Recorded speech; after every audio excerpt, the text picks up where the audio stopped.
Good evening everyone, my name is Ishant. और class start करने से पहले थोड़ा सा एक बेसिक इंट्रोडक्शन। जिस तरीके से अभी सभी के घर में बूथ लेवल ऑफिसर्स आ रहे होंगे, BLO, जो इलेक्शन प्रोसेस को हेल्ड करने के लिए आपके घर में कुछ इंस्पेक्शंस या कुछ डॉक्यूमेंट्स जो रिक्वायर्ड होते हैं उनके लिए आ रहे होंगे।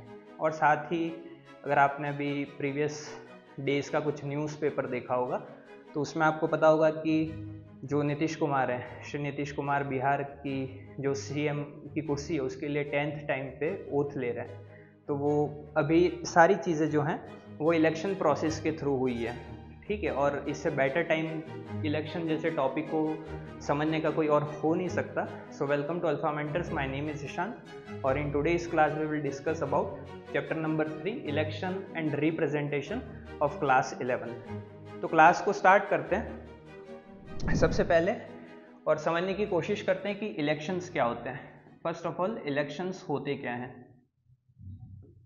जब हम इलेक्शंस को समझेंगे तो हमारे पास यहाँ पे दो चीज़ें आएंगी कि इलेक्शंस के टाइप क्या क्या हो सकते हैं, जिसमें से एक टाइप है FPTP system, the first past to the post system, और सेकंड है PR सिस्टम, यानी कि प्रोपोर्शनल रिप्रेजेंटेशन सिस्टम।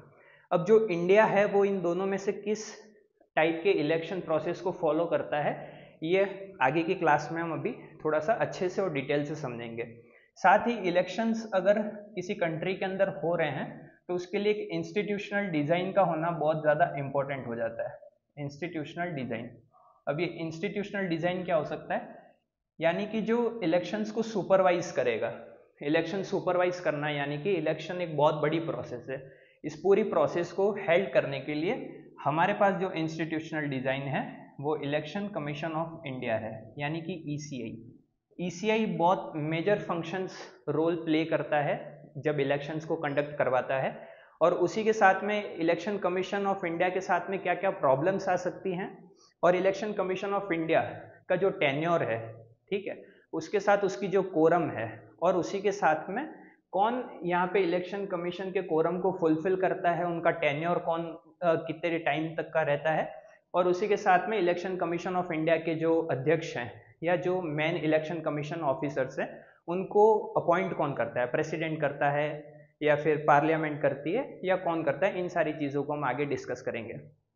साथ ही FPTP एक सिस्टम है इलेक्शन का जो हमने किसी कॉन्स्टिट्यूशन से या किसी कंट्री के कॉन्स्टिट्यूशन से अडॉप्ट किया है। साथ ही PR सिस्टम जो है वो हम इंडिया के अंदर कौन कौन सी ऐसी यूनिट्स हैं या कौन कौन से ऐसे फैक्टर्स हैं जहाँ पे यूज़ करते हैं। तो PR सिस्टम जो है वो मेजरली राज्यसभा के इलेक्शंस के अंदर हेल्ड होता है, और ये PR सिस्टम एक अलग तरीका होता है इलेक्शंस को कंडक्ट करवाने का।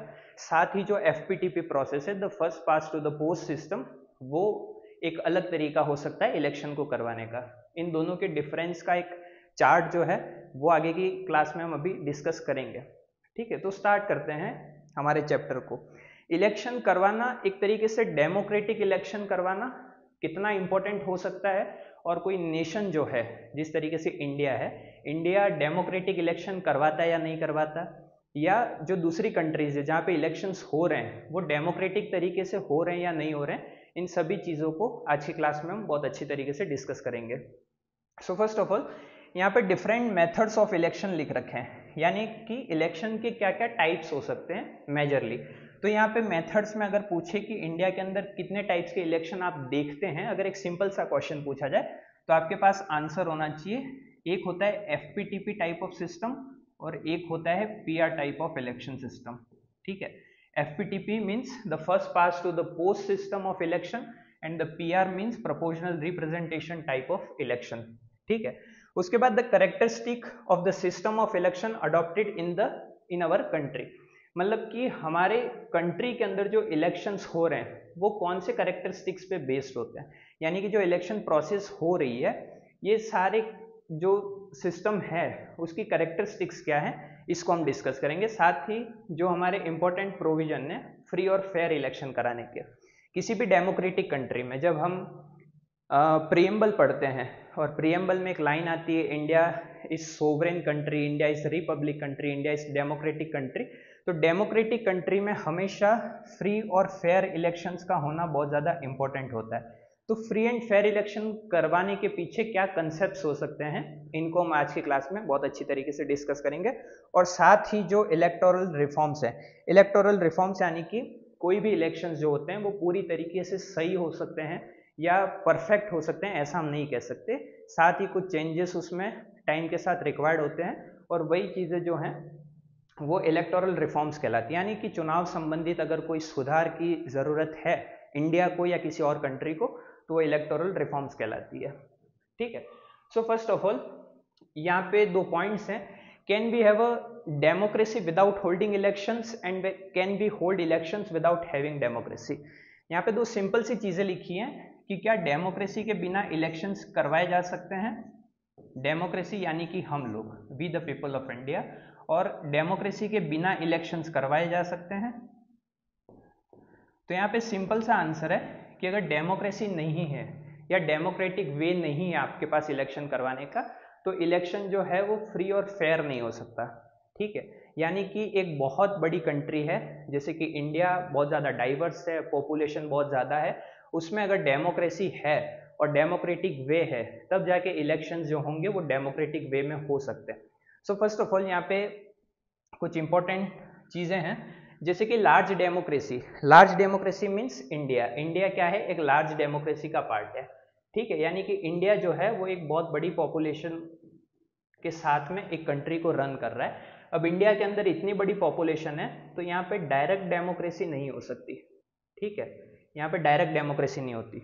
डायरेक्ट डेमोक्रेसी का क्या मतलब हो गया कि डायरेक्ट डेमोक्रेसी में जब आपके लिए डिसीजंस बनाए जाएंगे, यानी कि डिसीजन मेकिंग की जो प्रोसेस होगी वो यहाँ पे सिटीजन्स लेते हैं। ठीक है। अब ये एक तरीके की डायरेक्ट डेमोक्रेसी होगी, जो कि फर्स्ट हमारा जो पॉइंट है उसका आंसर है। ठीक है। ये कंसेप्ट इंडिया के अंदर नहीं है। ठीक है। ये डेमोक्रेसी के 2 कंसेप्ट हैं, मतलब डेमोक्रेसी एक डायरेक्ट होती है, एक इनडायरेक्ट होती है, जिसमें से डायरेक्ट डेमोक्रेसी के अंदर अगर आपको डिसीजंस बनाने हैं तो वहाँ पे सिटीजन जो हैं वो इस डिसीजन मेकिंग के अंदर पार्टिसिपेट करते हैं। कैसे? जैसे कि एक एग्जाम्पल है ग्राम सभा का। ग्राम सभा एक विलेज के अंदर जो सबसे छोटी यूनिट होती है गवर्नमेंट की, वो होती है ग्राम सभा। ग्राम सभा में जो एडमिनिस्ट्रेशन वर्क होता है उसके लिए पंचायत सचिव होते हैं, साथ ही में सरपंच होते हैं जो कि ऑफिशियल काम को देखते हैं। ठीक है। और जो ग्राम सभा है उसमें साथ में सिटीजन जो हैं वो उस गांव के अंदर होने वाली जो एक्टिविटीज हैं, यानी कि जो डिसीजन सरपंच ले रहे हैं उनके अंदर सिटीजन भी पार्टिसिपेट करते हैं। तो ये एक तरीके की डायरेक्ट डेमोक्रेसी हो गई। डायरेक्ट डेमोक्रेसी क्या है? जिसमें सिटीजन पार्टिसिपेट कर सकते हैं डिसीजन मेकिंग के अंदर। लेकिन ये तरीका इंडिया के लिए सही नहीं है, और सही इसलिए नहीं है क्योंकि इंडिया जो है बहुत वास्ट कंट्री, एक बहुत बड़ी कंट्री है, साथ ही में इंडिया की जो पॉपुलेशन है वो भी बहुत ज़्यादा है। तो पॉपुलेशन जब ज़्यादा है तो यहाँ पे जो डिसीजन मेकिंग है, ठीक है, यहाँ पे जो डिसीजन मेकिंग है वो किसके थ्रू ली जाएगी? रिप्रेजेंटेटिव्स के थ्रू ली जाएगी, रिप्रेजेंटेटिव्स के थ्रू। अब ये रिप्रेजेंटेटिव्स कौन है? ये रिप्रेजेंटेटिव्स जो हैं वो इलेक्शन के थ्रू आएंगे। ठीक है। किसके थ्रू आएंगे? इलेक्शंस के थ्रू आएंगे। और ये इलेक्शन में पार्टिसिपेट कौन करेगा? यहाँ के जो आम लोग हैं, यानी कि मैं और आप लोग जो हैं वो पार्टिसिपेट करते हैं। अब जैसे डायरेक्ट डेमोक्रेसी में हमने समझा था कि जो पीपल हैं वो सीधा यहाँ डिसीजन मेकिंग के अंदर पार्टिसिपेट कर रहे थे, लेकिन इंडिया जैसी वास्ट कंट्री के अंदर जहाँ पे पॉपुलेशन बहुत ज़्यादा है, वहाँ पे अगर आपको डिसीजन मेकिंग करनी है तो आपके बिहाफ पे जो आपके रिप्रेजेंटेटिव्स हैं, जो कि इलेक्शन के थ्रू आपने सेलेक्ट किए हैं, वो इस डिसीजन मेकिंग के अंदर पार्टिसिपेट करते हैं, ना कि आप लोग करते हैं। ठीक है। तो आपको फर्स्ट और सेकंड पॉइंट का आंसर समझ में आ गया होगा। अब जो नेक्स्ट चीज है वो हम समझने की कोशिश करते हैं। Election choose their representative making election central to democracy. अभी हमने समझा कि डिसीजन मेकिंग के लिए जैसे कि आप अपने रिप्रेजेंटेटिव्स को सेलेक्ट करते हैं by the method of election, तो वो जो है वो आपकी डेमोक्रेसी को चलाने के लिए एक इंपॉर्टेंट फैक्टर हो जाता है। Direct democracy work only in small groups. अब डायरेक्ट डेमोक्रेसी जो है वो कहाँ पे यूज की जा सकती है?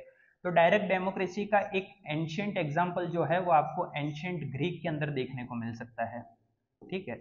एंशिएंट ग्रीक के टाइम पे डायरेक्ट डेमोक्रेसी आपको देखने को मिल सकती थी। साथ ही प्रेजेंट के टाइम पे अगर डायरेक्ट डेमोक्रेसी देखनी है आपको, तो वो आपको मिलेगी ग्राम सभा के अंदर। ग्राम सभा के अंदर, जहाँ पे लोग डिसीजन मेकिंग के अंदर पार्टिसिपेट करते हैं, ठीक है।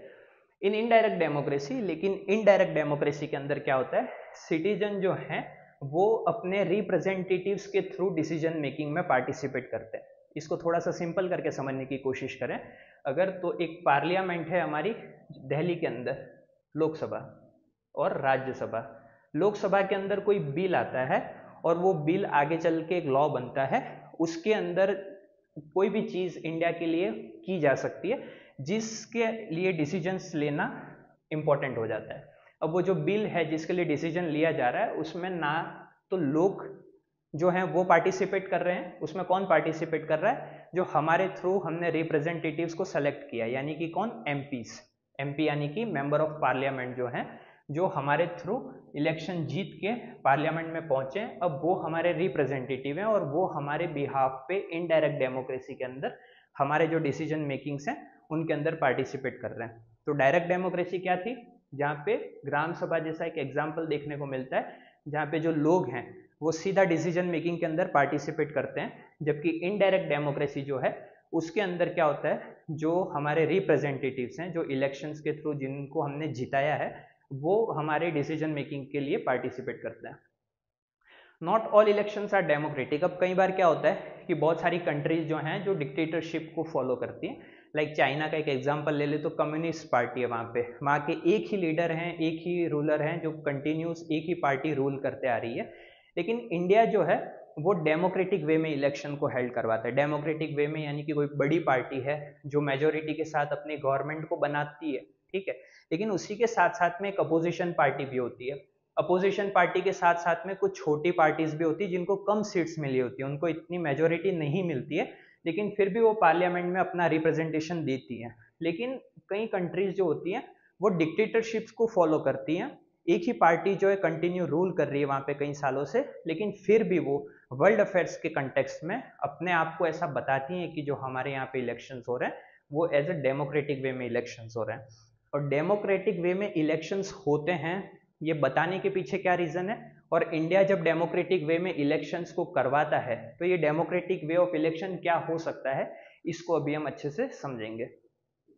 डेमोक्रेटिक वे ऑफ इलेक्शन का मतलब है कि हमारे कॉन्स्टिट्यूशन ने कुछ चीज़ों को अच्छी तरीके से डिस्क्राइब कर रखा है, जिसमें पहली चीज़ है who is eligible to vote, यानी कि अगर आप वोट दे रहे हैं तो वोट देने के लिए एलिजिबल पर्सन कौन है।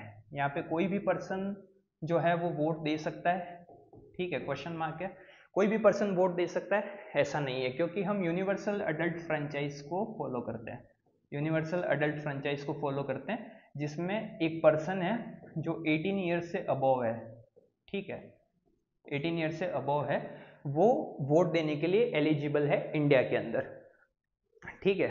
अब यहाँ पे फिर एक क्वेश्चन मार्क है कि क्या 18 ईयर का जो कॉन्सेप्ट है, यानी कि जो भी इंसान 18 ईयर से अबव है वो वोट दे सकता है, तो क्या जब से इलेक्शन हुए, हमारे पहले इलेक्शन 1952 में हुए थे, ठीक है, 1952 में हुए थे, तो क्या 1952 से 18 ईयर का ही कंसेप्ट है, ठीक है। तो जब हम यूनिवर्सल अडल्ट फ्रेंचाइज को इस चैप्टर में आगे पढ़ेंगे तो हम समझेंगे कि एक अमेंडमेंट हुआ था, कौन से ईयर में हुआ था, ठीक है, और पहले कौन सी एज को डिसाइड किया गया था कि वो एलिजिबल होते हैं, और कौन से अमेंडमेंट के बाद में 18 ईयर का कंसेप्ट जो है वो हम फॉलो कर रहे हैं। साथ ही में who is eligible to contest, ठीक है, यानी कि वोट देने के लिए तो हमको पता चल गया कि 18 ईयर का जो इंसान है वो वोट कर सकता है, लेकिन कंटेस्ट करने के लिए भी तो आपके पास एक कुछ एलिजिबिलिटीज या कुछ ऐसे क्राइटेरियाज होने चाहिए कि कंटेस्ट कौन करेगा, ठीक है। तो कंटेस्ट करने के पीछे भी जैसे लोकसभा है, लोकसभा के अंदर कोई रिप्रेजेंटेटिव को खड़ा होना है तो उसकी मिनिमम एज 25 ईयर्स होनी चाहिए, ये एक जनरल कंसेप्ट या जनरल क्राइटेरिया बना रखा है।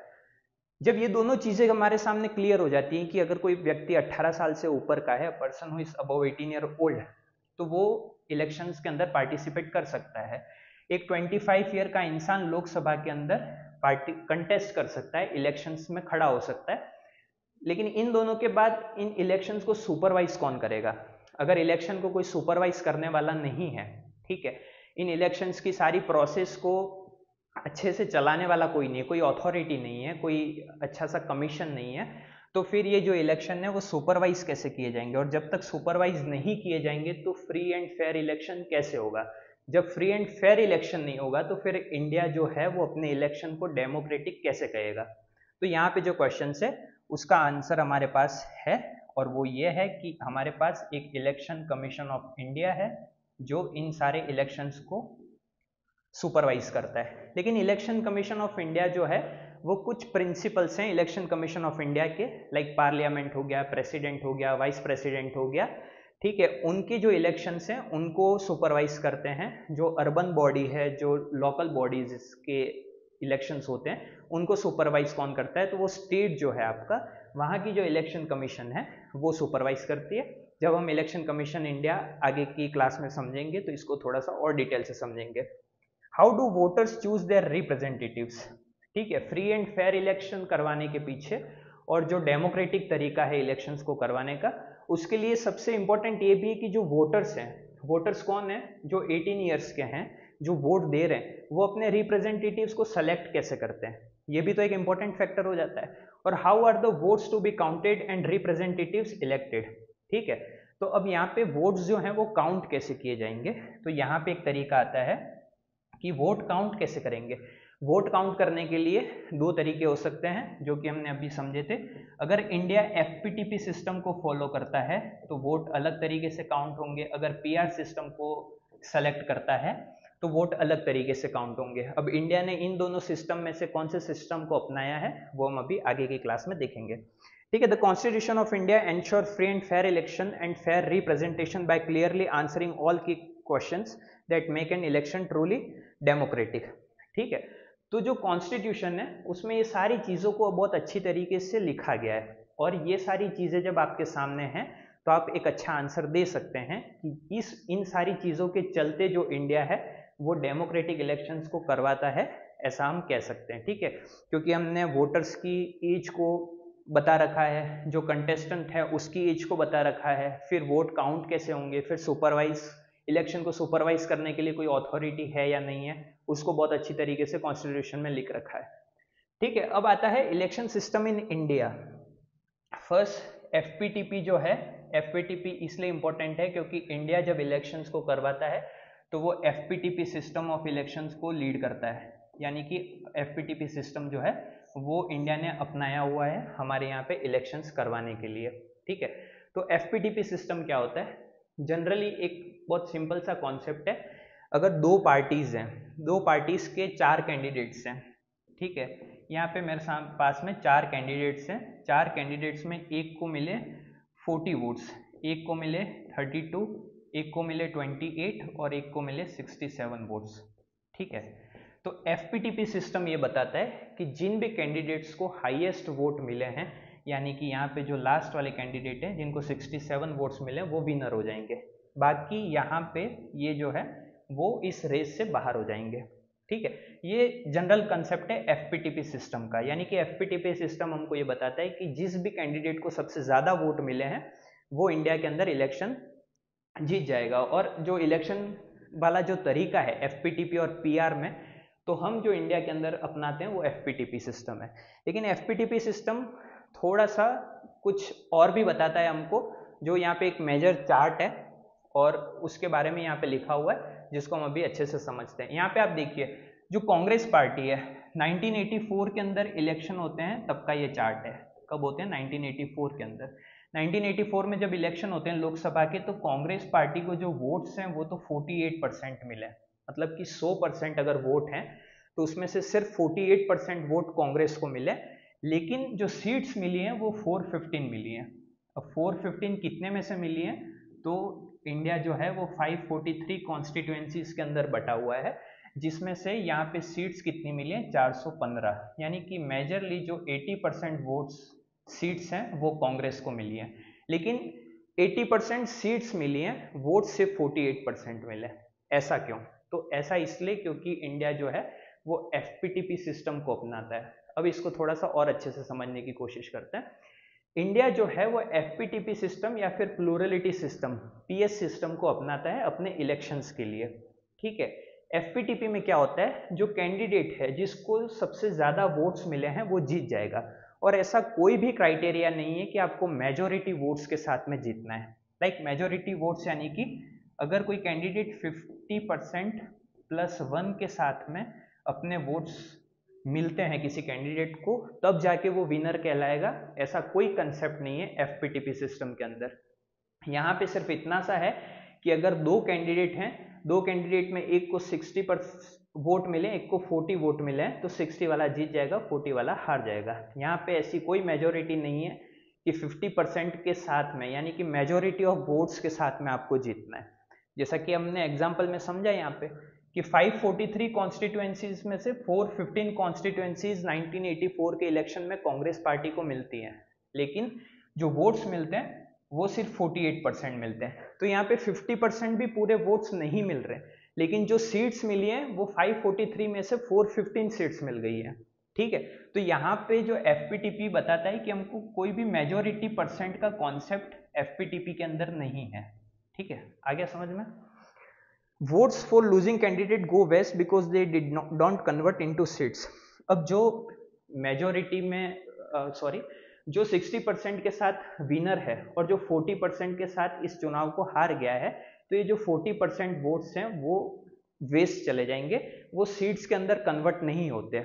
और यही रीजन था यहाँ पे कि अगर कांग्रेस को उस टाइम पे 48% लोगों ने ही वोट किया, लेकिन बाकी के जो लोग थे उस टाइम पे, जैसे कि बीजेपी हो गई, जनता पार्टी हो गई, लोक दल हो गई, इनको 48% से कम वोट मिले थे, जो कि इस चार्ट के अंदर हम इजीली तरीके से देख पा रहे हैं। और यही रीजन था कि यहाँ पे कांग्रेस को भी मेजोरिटी वोट्स नहीं मिले थे, लेकिन सीट्स जो थी वो इनको पूरी मिल गई, लगभग 80% सीट्स जो थी वो मिल गई, जबकि बीजेपी को 7.4% वोट मिले थे और सीट जो थी वो 2 मिली थी। यानी कि वोट्स जो हैं वो सीट के प्रोपोर्शनल में एफपीटीपी सिस्टम के अंदर काम नहीं करते। ठीक है, a party can win all seat even with around 25%। अब पार्टी जो है, कोई भी एक पार्टी, बीजेपी हो गई, कांग्रेस हो गई, चाहे और कोई पार्टी है, वो अगर 25% वोट के साथ में भी इलेक्शन को जीत सकती है अगर किसी दूसरी पार्टी को 25% से कम वोट मिले हैं। 25% से अगर कम वोट मिले हैं तो जो 25% वाली पार्टी है वो भी जीत गई। ठीक है, यानी कि एक सिंपल सा कंसेप्ट हम समझने की कोशिश करते हैं, एक क्रिस्प समरी निकालने की कोशिश करते हैं।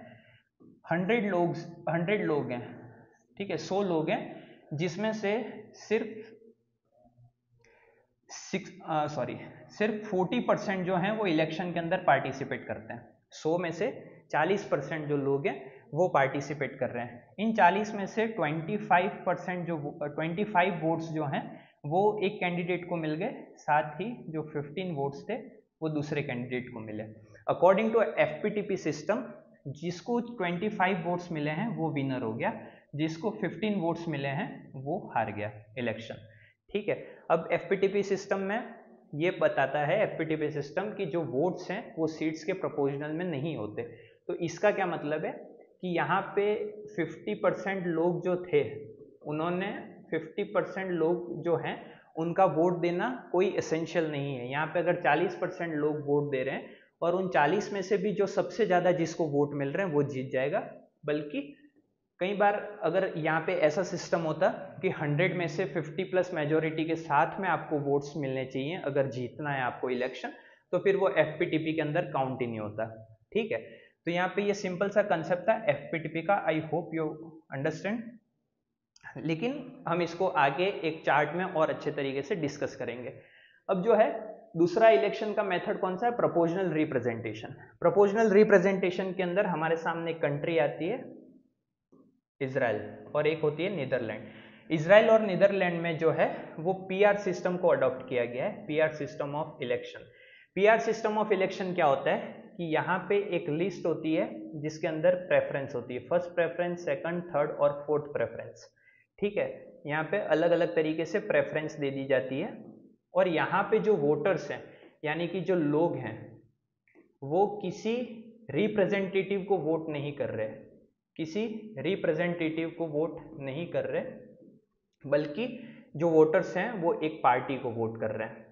ये सिंपल सा कंसेप्ट है पीआर का। थोड़ा सा और डिटेल में समझते हैं। इजराइल जो है वो पीआर सिस्टम को अडॉप्ट करता है, यानी कि जितने आपको वोट्स मिले हैं उसी वोट्स के प्रोपोर्शन में आपको लेजिस्लेचर के अंदर सीट्स मिलेंगी।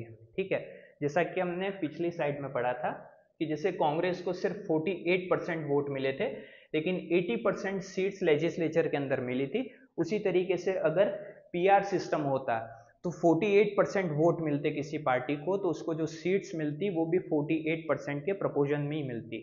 ऐसा नहीं कि 48% आपको वोट मिले और लगभग 80 से 90% सीट्स आपको लेजिस्लेचर के अंदर मिल जाएगी। पार्टीज जो होती हैं वो पहले से ही अपना प्री डिक्लेयर्ड एक प्रेफरेंस लिस्ट घोषित करती हैं और इंडिविजुअल कैंडिडेट को नहीं बताती बल्कि एक लिस्ट को बताती है। लाइक अभी हमने यहाँ समझा था, एक प्रेफरेंस लिस्ट होती है जिसमें से 4 या 5 जितने भी पार्टिसिपेंट्स हैं उनकी एक प्रेफरेंस लिस्ट होती है, जो कि कौन निकालता है, बाकी जो चुनाव लड़ रही है वो पार्टीज निकालती हैं। सम पीआर कंट्रीज इजराइल और Netherland treat the whole nation as one constituencies. अब कॉन्स्टिट्यूएंसी क्या होता है, जैसे कि इंडिया है, ठीक है, इंडिया बहुत बड़ा देश है, ठीक है, बहुत बड़े देश में जब आपको इलेक्शन करवाने हैं तो हमने इंडिया को 543 कॉन्स्टिट्यूएंसीज के अंदर क्लासिफाइड कर दिया, मतलब 543 कॉन्स्टिट्यूएंसीज। अब ये 543 मेजरली जो डिस्ट्रिक्ट्स होते हैं वही होते हैं, ठीक है, मतलब 543 डिस्ट्रिक्ट जो हैं वो आपकी 543 कॉन्स्टिट्यूएंसीज हो गई। यानी कि डूंगरपुर और बांसवाड़ा को मिला करके एक कॉन्स्टिट्यूएंसी बना दिया, उदयपुर को मिला करके एक कॉन्स्टिट्यूएंसी बना दिया। इसी तरीके से पूरे इंडिया के अंदर जो 543 है वो क्या है, कॉन्स्टिट्यूएंसीज। और ये 543 क्या है, जो पार्लियामेंट है आपकी, पार्लियामेंट यानी कि जो पार्लियामेंट है आपकी उसके अंदर 543 सीट्स हैं,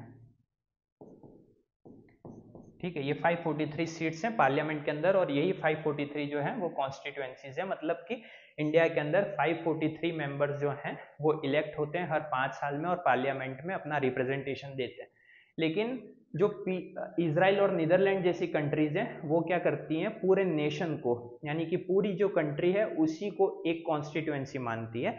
जैसे कि इंडिया में 543 अलग अलग कॉन्स्टिट्यूएंसीज हैं, वैसे इजराइल और नीदरलैंड में ऐसा सिस्टम नहीं है। वहाँ पे जो पूरा नेशन है, आपका पूरा देश जो है वही एक कॉन्स्टिट्यूएंसी के अंदर होता है, ठीक है। और कई बार अर्जेंटीना और पोर्चुगल जैसे देश के अंदर क्या होता है, कोलेशन टाइप की गवर्नमेंट देखने को मिलती है, यानी कि एक ही कॉन्स्टिट्यूएंसी से मल्टी मेंबर जो होते हैं वो उस पार्टी लिस्ट के अंदर पार्टिसिपेट करते हैं, ठीक है। इन पीआर सिस्टम में क्या होता है, जो वोटर्स हैं आपके वो किसी रिप्रेजेंटेटिव को नहीं चुनते, वो बल्कि पार्टी को वोट देते हैं। जैसे कि हम अगर डूंगरपुर के अंदर इलेक्शंस हो रहे हैं और डूंगरपुर के अंदर इलेक्शंस या बांसवाड़ा के अंदर इलेक्शंस हो रहे हैं तो हम हमारी कॉन्स्टिट्यूएंसी में किसी रिप्रेजेंटेटिव को जानते होंगे और फिर जाके उसको वोट देते हैं कि हाँ हम इनको जानते हैं, या फिर उनके नेचर बिहेवियर सारी चीज़ों को थोड़ा सा ध्यान में रख के किसी पार्टी को ध्यान में रख के वोट देते हैं।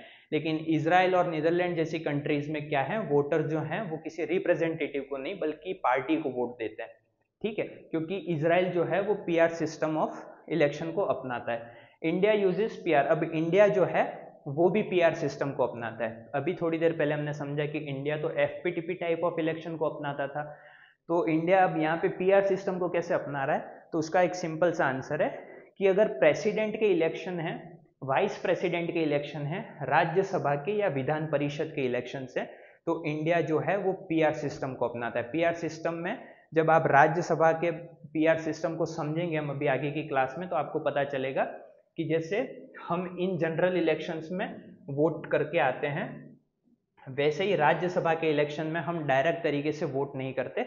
उस टाइम पे क्या होता है, जो हमारे एमएलएज हैं, ठीक है, वो वोट करते हैं, जिसको हम अभी आगे और डिटेल में समझेंगे। तो प्रोपोर्शनल रिप्रेजेंटेशन आपको समझ में आ गया होगा। अगर कोई पूछे प्रोपोर्शनल रिप्रेजेंटेशन सिस्टम क्या होता है, तो आपको कहना है सबसे पहले इजराइल और नीदरलैंड जैसी कंट्रीज के एग्जाम्पल देने हैं और लिखना है कि जो पीआर सिस्टम है इजराइल और नीदरलैंड में, वो पूरी कंट्री को, एक बड़े ज्योग्राफिकल फैक्टर को या ज्योग्राफिकल जो यूनिट है उनकी, एक पूरा देश, उसको एक कॉन्स्टिट्यूएंसी मानते हैं। और साथ ही में जो वोटर्स हैं वो किसी पर्सनल रिप्रेजेंटेटिव को वोट देने की बजाय अपनी पार्टी की जो लिस्ट होती है, अपनी जो पार्टी है उसको वोट देते हैं, ठीक है। अर्जेंटीना और पोर्चुगल जैसे देश में एक मल्टी मेंबर जो कॉन्स्टिट्यूएंसीज होती हैं जो कि अपने पार्टी लिस्ट में पार्टिसिपेंट्स को वोट देती है, यानी कि एक कोलिशन टाइप की गवर्नमेंट बनाती है। और अगर पीआर जो है उसमें वोटर्स पार्टी को सेलेक्ट करते हैं और जो सीट्स हैं, मेजरली जितने आपको वोट्स मिले हैं उतनी ही सीट्स उस प्रपोजन में आपको लेजिस्लेचर के अंदर मिलेगी, ठीक है। और इंडिया के अंदर पूछे कि इंडिया जो है वो पीआर सिस्टम को कब अपनाता है, तो आपको पता होना चाहिए फर्स्ट तो वाइस प्रेसिडेंट के इलेक्शंस में, प्रेसिडेंट के इलेक्शंस में, विधान परिषद के, और जो है आपकी राज्यसभा, अगर उनके इलेक्शंस करवाने हैं तो आपको पीआर सिस्टम अपनाता हुआ इंडिया देखने को मिलेगा, ना कि एफपीटीपी टाइप ऑफ इलेक्शन वाला सिस्टम जो है वो अपनाता हुआ देखने को मिलेगा। अब यहाँ पे कंपैरिजन किया हुआ है, तो ये चार्ट जो है वो बहुत सिंपल सा चार्ट है, आपके एनसीईआरटीज के अंदर भी लिखा हुआ है, और आप चाहते हो तो यहाँ से भी स्क्रीनशॉट ले सकते हैं। इसमें मेजरली एफपीटीपी और पीआर को बहुत अच्छी तरीके से डिस्क्राइब किया गया है। तो अब हम इसको समझने की कोशिश करते हैं कि एफपीटीपी सिस्टम में क्या है। जैसे कि एफपीटीपी सिस्टम में इंडिया है, तो इंडिया को अलग अलग छोटी छोटी कॉन्स्टिट्यूएंसीज में बांट दिया गया है, यानी कि इंडिया जो है उसको 543 कॉन्स्टिट्यूएंसीज के अंदर बांट दिया गया है, ठीक है। फर्स्ट पॉइंट तो ये हो गया कि जो एफपीटीपी है वो एक बड़े ज्योग्राफिकल एरिया को अलग अलग छोटी छोटी कॉन्स्टिट्यूएंसीज के अंदर बांट देता है। जो भी कॉन्स्टिट्यूएंसीज हैं, every constituencies elect one representative, यानी कि इन 543 कॉन्स्टिट्यूएंसीज में से 543 मेंबर जो हैं, 543 कॉन्स्टिट्यूएंसीज में से 543 मेंबर जो हैं वो इलेक्ट होंगे, ठीक है।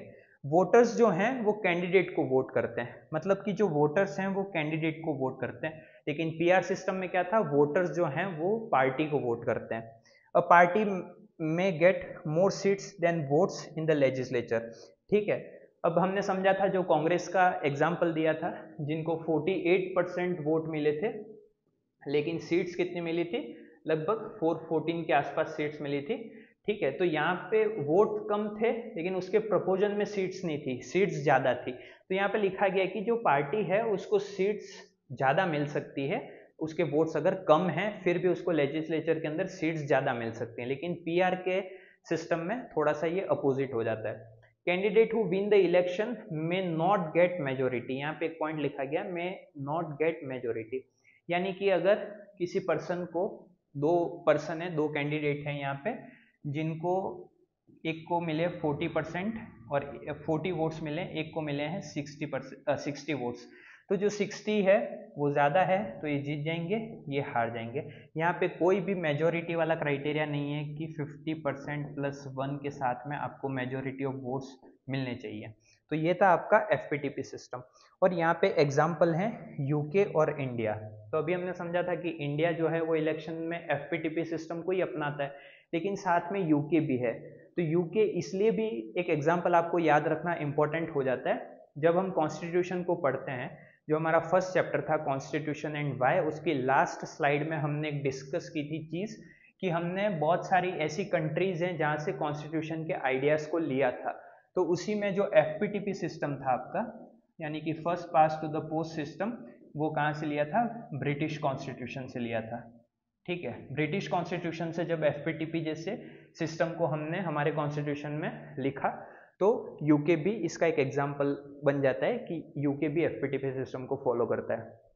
अब पीआर सिस्टम क्या होता है, तो पीआर सिस्टम को समझें तो जो लार्ज ज्योग्राफिकल एरियाज हैं वो अलग अलग कॉन्स्टिट्यूएंसी, जैसे कि यहाँ एफपीटीपी में 543 अलग अलग कॉन्स्टिट्यूएंसीज थी एक ही देश के अंदर, वहीं जो पीआर सिस्टम है उसमें सिर्फ एक ही कॉन्स्टिट्यूएंसी होती है, ठीक है, एक ही कॉन्स्टिट्यूएंसी होती है, यानी कि अलग अलग कॉन्स्टिट्यूएंसी का सिस्टम यहाँ पे नहीं है, ठीक है।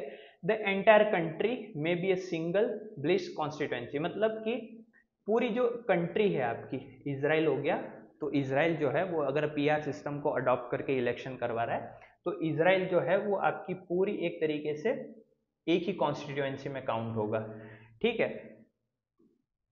मोर देन वन रिप्रेजेंटेटिव में be elected from one constituency, voter votes for the party.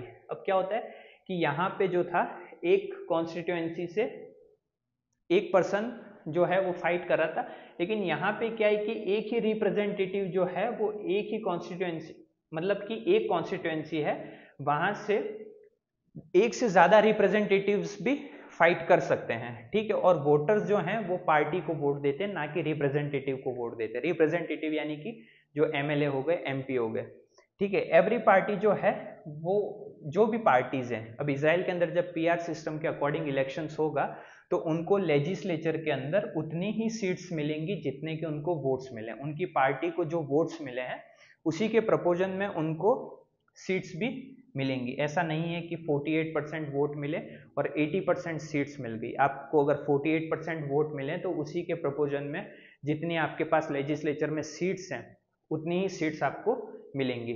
ठीक है। Candidate who win the election get majority of votes. अब यहाँ पे समझा था कि यहाँ पे एफपीटीपी के अंदर जो 50+1 वाला जो सिस्टम है वो नहीं था, लेकिन यहाँ पे मेजोरिटी वाला क्राइटेरिया है। और एग्जाम्पल अगर पूछे जाए आपसे तो इजराइल और नीदरलैंड, ये दो एग्जाम्पल आप पीआर सिस्टम के अंदर दे सकते हैं। ठीक है, तो आई होप आपको समझ में आ गया होगा एफपीटीपी सिस्टम और पीआर सिस्टम क्या होता है। एक बार थोड़ा सा फास्ट रिवाइज करके देख लेते हैं। तो एफपीटीपी के अंदर जो है कॉन्स्टिट्यूएंसी अलग अलग तरीके से डिवाइड होती है। एवरी कॉन्स्टिट्यूएंसी से एक रिप्रेजेंटेटिव जो होता है वो इलेक्ट किया जाता है। वोटर्स जो हैं वो कैंडिडेट को वोट करते हैं और पार्टी जो है उसके पास मेजोरिटी का कोई क्राइटेरिया नहीं है, जो कि एफपीटीपी ये बताता है कि जितने ज़्यादा वोट्स एक कैंडिडेट को मिलेंगे वो विनर हो जाएगा। एग्जाम्पल यूके और इंडिया का हो गया। साथ ही जो पीआर सिस्टम है उसमें एक देश जो है वो पूरी तरीके से एंटायर कॉन्स्टिट्यूएंसी, एक ही कॉन्स्टिट्यूएंसी हो सकता है। उसी के साथ में एक ही कॉन्स्टिट्यूएंसी से एक से ज़्यादा रिप्रेजेंटेटिव हो सकते हैं। वोटर्स जो हैं वो कैंडिडेट को नहीं पार्टी को वोट करते हैं। एवरी पार्टी, जो भी पार्टी है उनको जितने वोट्स मिले उसी के प्रपोजन में आपको लेजिस्लेचर के अंदर सीट्स मिलेंगी और कैंडिडेट्स के लिए मेजोरिटी ऑफ वोट्स का क्राइटेरिया अपनाया जाता है। यानी कि इतनी मेजोरिटी ऑफ वोट्स तो आपके लिए इंपॉर्टेंट होते ही हैं। एग्जाम्पल है इजराइल और नीदरलैंड। ठीक है, फिर आता है how does PR work in Rajya Sabha. अब हमने समझा था कि इंडिया जो है जनरल इलेक्शंस के टाइम पे एफपीटीपी जैसे सिस्टम को अपनाता है, लेकिन राज्यसभा के इलेक्शन में, प्रेसिडेंट के इलेक्शन में या फिर वाइस प्रेसिडेंट के इलेक्शन में या फिर विधान परिषद की इलेक्शंस में जो इंडिया है वो पीआर सिस्टम को अपनाता है। और पीआर सिस्टम कैसे होता है? ठीक है, पीआर सिस्टम का एक थर्ड वेरिएंट होता है एसटीवी। ठीक है, एसटीवी। अब ये एसटीवी क्या है? Single transferable vote system. ठीक है, सिंगल ट्रांसफरेबल वोट सिस्टम क्या है? सिंगल ट्रांसफरेबल वोट सिस्टम, ये एसटीवी की फुल फॉर्म है। ठीक है, तो राज्यसभा के अंदर इस एसटीवी को फॉलो अप किया जाता है इंडिया के द्वारा। ठीक है, every state has a specific Kota of seats in Rajya Sabha. India के अंदर जितने भी स्टेट्स हैं उन सभी स्टेट्स का एक फिक्स कोटा है। किसका? सीट्स का। कहाँ पे? राज्यसभा के अंदर। ठीक है, जैसे कि फॉर एग्जांपल राजस्थान ले लें तो राजस्थान का एक स्पेसिफिक कोटा है। ठीक है, एक स्पेसिफिक कोटा है। ठीक है, कहाँ पे? राज्यसभा के अंदर। ठीक है, सीट्स का एक पर्टिकुलर कोटा होता है और ये राजस्थान के साथ ही नहीं, इंडिया के सभी स्टेट्स के साथ में एक स्पेसिफिक कोटा होता है सीट्स का राज्यसभा के अंदर। और जो वोटर्स हैं वो हम लोग नहीं होते बल्कि एमएलएज होते हैं। एमएलए यानी कि मेंबर ऑफ लेजिस्लेटिव असेंबली। और ये कौन होते हैं? जिनको हम सेलेक्ट करते हैं। ठीक है, मतलब जनरल इलेक्शन में हम एमएलए बनाते हैं और ये एमएलए जो हैं वो राज्यसभा के अंदर जब किसी कैंडिडेट को इलेक्शन होते हैं राज्यसभा के अंदर, तो उस टाइम पे जो एमएलए हैं वो एज अ वोटर वहाँ पे परफॉर्म करते हैं। ठीक है, अब यहाँ पे क्राइटेरिया है कि मान लीजिए राज्यसभा के अंदर 4 कैंडिडेट्स के लिए इलेक्शन होने वाले हैं। ठीक है, 4 कैंडिडेट्स के लिए इलेक्शंस होने वाले हैं और राजस्थान के अंदर कितने एमएलए हैं? 200 एमएलए हैं। कितने हैं? 200 एमएलएज हैं। तो ये 200 एमएलए जो हैं वो इन 4 लोगों के लिए वोट करेंगे। सबसे पहले तो इसको समझना है। ये कौन है? एमएलए। एमएलए कितने हैं? 200। 200 क्यों है? क्योंकि राजस्थान के अंदर जो विधानसभा है उसके अंदर 200 सीट्स हैं, यानी कि राजस्थान में जब भी इलेक्शन होते हैं तो 200 एमएलए जो हैं वो पार्टिसिपेट करके लेजिस्लेटिव असेंबली के अंदर जाते हैं एज अ रिप्रेजेंटेटिव। ठीक है, अब जब यहाँ पे 4 लोगों के लिए इलेक्शन होने वाले हैं तो जो टोटल नंबर ऑफ वोटर्स हैं, यानी कि 200 लोग तो वोट कर रहे हैं, साथ ही में कितने लोगों के लिए इलेक्शन हो रहे हैं? 4। ये फॉर्मूला बताता है 4+1+1, यानी कि यहाँ पे जो कैंडिडेट है उसको इलेक्शन जीतने के लिए 41% जो है वो वोट्स चाहिए जीतने के लिए। ये इस फॉर्मूले के अंदर बताया है। यहाँ पे जो टोटल वोट्स पोल्ड किए जाएंगे वो कितने होंगे? 200। जो total number of candidates to be elected कितने हैं, 4 हैं, ठीक है, +1, ठीक है। तो ये आंसर आ गया 41%, ठीक है। तो आप अगर राज्यसभा के इलेक्शंस में किसी कैंडिडेट को जीतना है तो 41% ऑफ वोट्स उसको तब चाहिएंगे, ठीक है। लेकिन इसके लिए एक और सिस्टम है कि यहाँ पे एक प्रेफरेंस लिस्ट होती है, एक प्रेफरेंस लिस्ट होती है। फर्स्ट प्रेफरेंस में किसी कैंडिडेट का नाम होगा, सेकंड प्रेफरेंस में किसी कैंडिडेट का नाम होगा, थर्ड प्रेफरेंस में किसी का, और फोर्थ प्रेफरेंस के अंदर किसी कैंडिडेट का नाम होगा।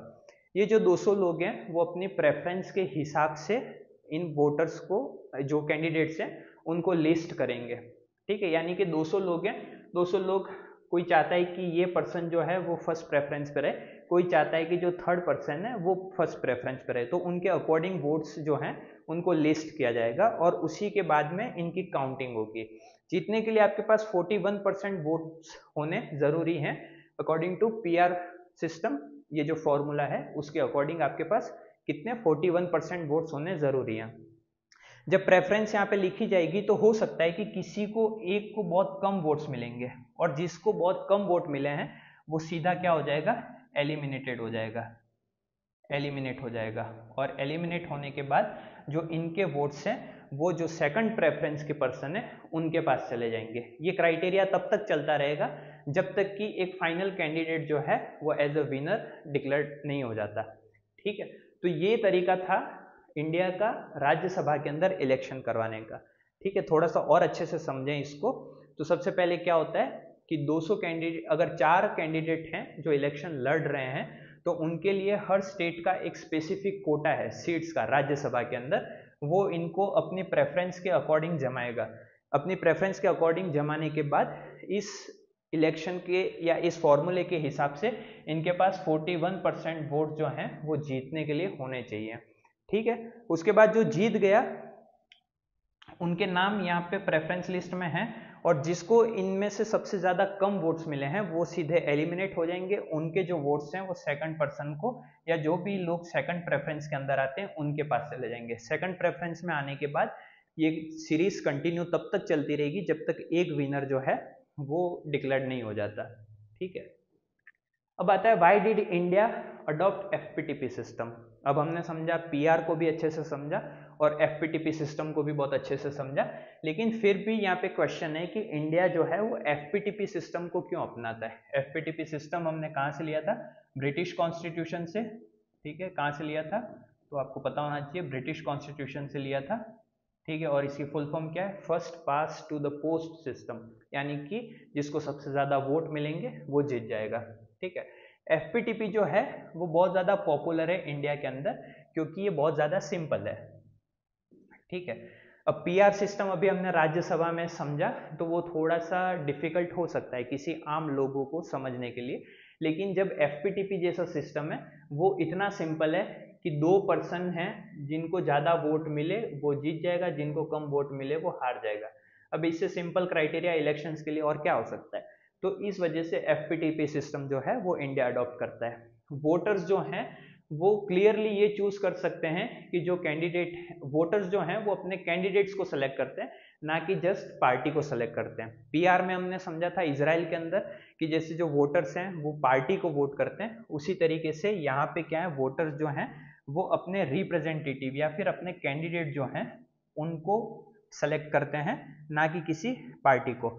FPTP gives each locality one clear representative. FPTP और एक क्या सिंपल टर्म अपनाता है, वो ये है कि FPTP के अंदर अगर एक कॉन्स्टिट्यूएंसी है इस तरीके से तो यहाँ से एक रिप्रेजेंटेटिव होगा और ये रिप्रेजेंटेटिव यहाँ के 1000 लोगों ने इसको सेलेक्ट किया होगा, ठीक है।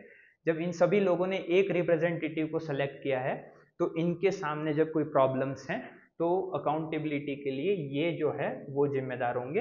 तो FPTP सिस्टम इसलिए भी थोड़ा सा इजी हो जाता है PR के, अगर PR को कंपेयर करें तो FPTP सिस्टम इसलिए थोड़ा सा इजी हो जाता है क्योंकि एक कॉन्स्टिट्यूएंसी है आपके पास ये वाली, एक कॉन्स्टिट्यूएंसी से एक रिप्रेजेंटेटिव आया, एक रिप्रेजेंटेटिव 1000 लोगों को पता है कि ये रिप्रेजेंटेटिव जो है वो हमारी कॉन्स्टिट्यूएंसी से विनर निकले, ठीक है। तो उसके बाद अगर इनकी कोई प्रॉब्लम्स हैं या इनका कोई ऐसी प्रॉब्लम्स आती जिनको ये इनके थ्रू सॉल्व करवा सकते हैं, या ये जो पर्सन है वो इन 1000 लोगों की प्रॉब्लम जो है वो लेजिस्लेचर के अंदर जाके रिप्रेजेंट करेंगे, उसके सॉल्यूशंस निकालेंगे।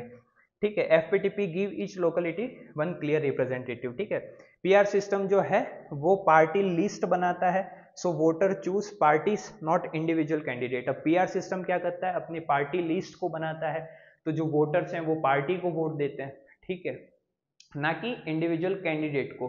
तो उनके पास सीधा सा यहाँ पे जो एफपीटीपी के अंदर सिस्टम था कि एक रिप्रेजेंटेटिव होगा, वैसा पीआर के अंदर नहीं देखने को मिलता।